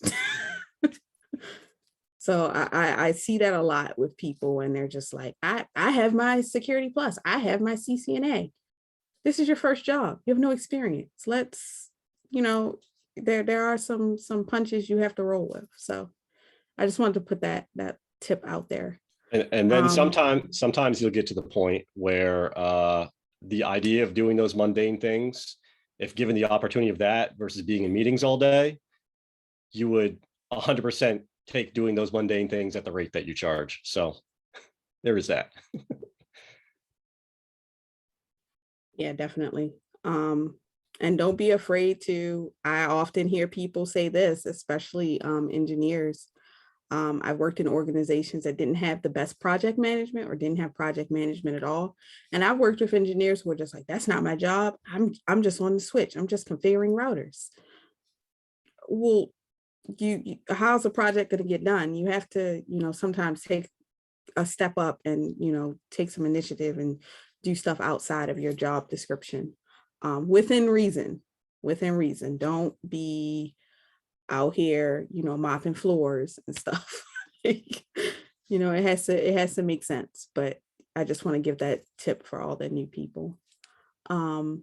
All right, so that is the end of what I had. We did go over a little bit, but I appreciate everyone, our panelists, for making time and donating this time to give this information. I'm going to give everyone a chance to just share their social handles and websites, starting with Adrian. So just go ahead, Adrian. I am Chic Diva Geek on IG, Twitter, chicdivageek.com. And FlashTechSummit.com. I do an annual free tech conference for kids every year. This is coming up on year 5. So if you guys check that out, don't be surprised if I slide in some of y'all DMs, my fellow panelists, as it comes up, because I'm always looking for people to speak to the kids. So yeah, this was great.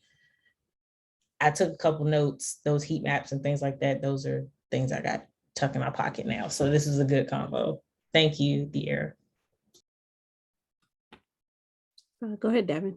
You're next on my list. Again, thanks for having me. Thanks for doing this.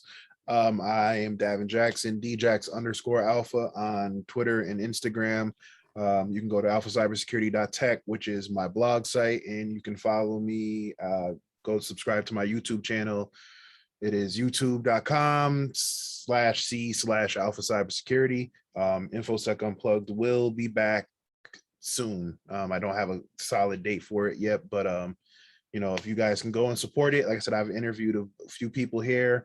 Plan on interviewing more. Like Adrian said, I will be in your DMs in the near future. So make sure you guys have some availability around Thursday at 6. It's going to be a live stream, and we're going to share some knowledge to people. So again, thank you for having me, and anytime. Erica?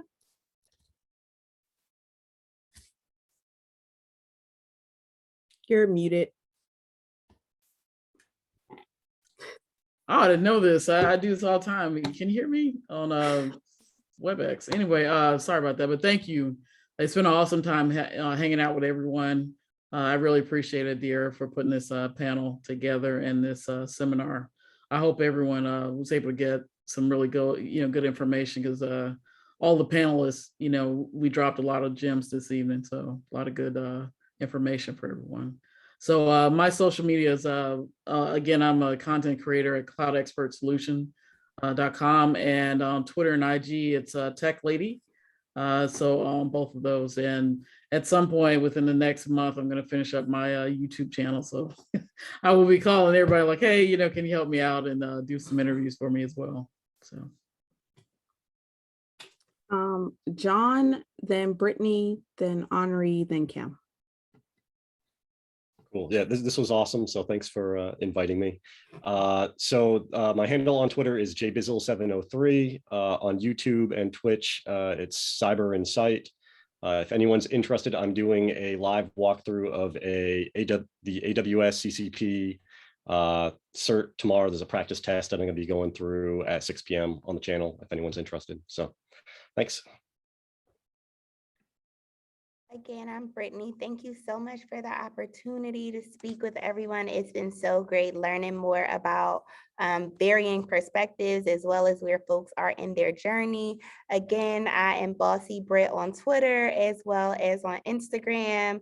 I don't have a YouTube channel because I don't be cute every day. Like y'all see, I got a head on for class today. Like it just is raining up here. My leave out is a mess. Like y'all got it with the YouTube channel. So certainly check out everyone's YouTube. I'm going to be checking out some folks' YouTube.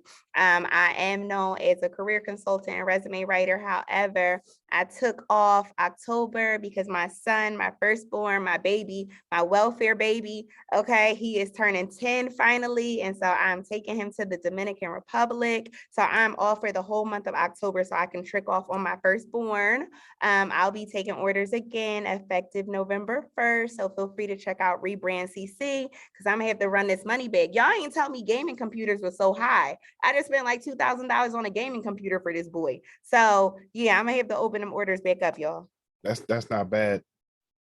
That was just the computer. I just got first of all, I didn't know it don't come with no monitor. I had to email my job and ask for a monitor, but yeah, that's just the tower part. And then he needed the chair. So I'm like, hopefully, this is what it looks like when you glow up. I had my first baby at 20. I was on every public assistance. So I'm certainly excited to be in a better position now, but I'm gonna have to recoup these funds as of November 1st.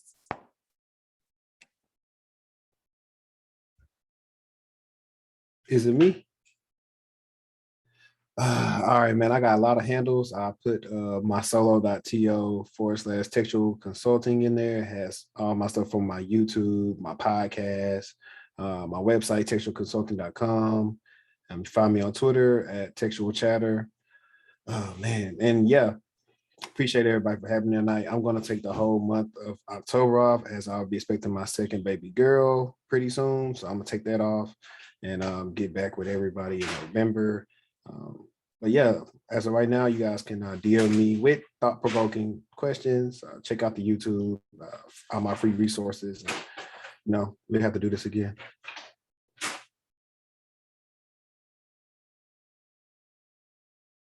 Go ahead, Kim.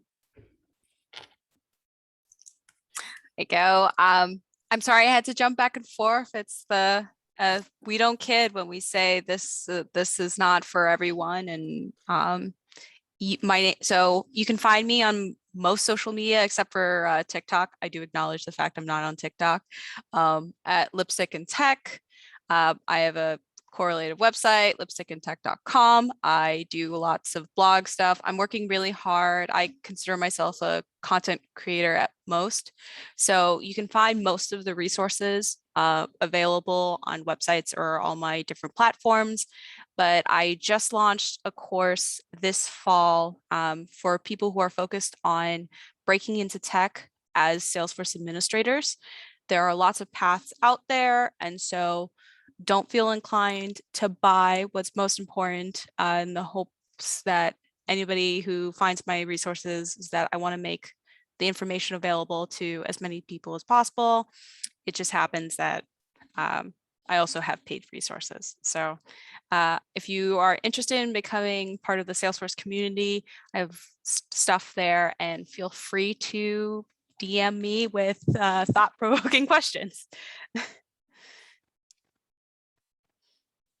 All right, everyone. So I'm Deirra. CCIEby30.com is my blog, and you can find me across all social networks at CCIEby30. I don't, and my Twitter DMs are off, but if you just mention me on Twitter, I will see it and will definitely respond, and of course DM you if necessary. So again, thanks everyone for coming out tonight and donating your time. I will definitely be in everyone's DM because I do have another opportunity to speak specifically to high school students, pretty much on the same topic. So I would like to get that coordinated. And for everyone, thank you for attending. You will receive the recording as well as everyone's websites and links, including our 2 panelists who could not make it. And as soon as Zoom lets me know, like, hey, the recording's ready, I will have it sent out. I will also post this on YouTube just because I think, a lot of people can definitely benefit from this. And this can just be, another resource in your tool belt to send to people who DM you not so thought-provoking questions. So again, thanks everyone. It was a pleasure speaking with everyone, and I hope all of our attendees enjoyed the webinar. So thanks everyone. Have a good night. Thank you. Good night. Thank you. Good night. Good night. Thanks.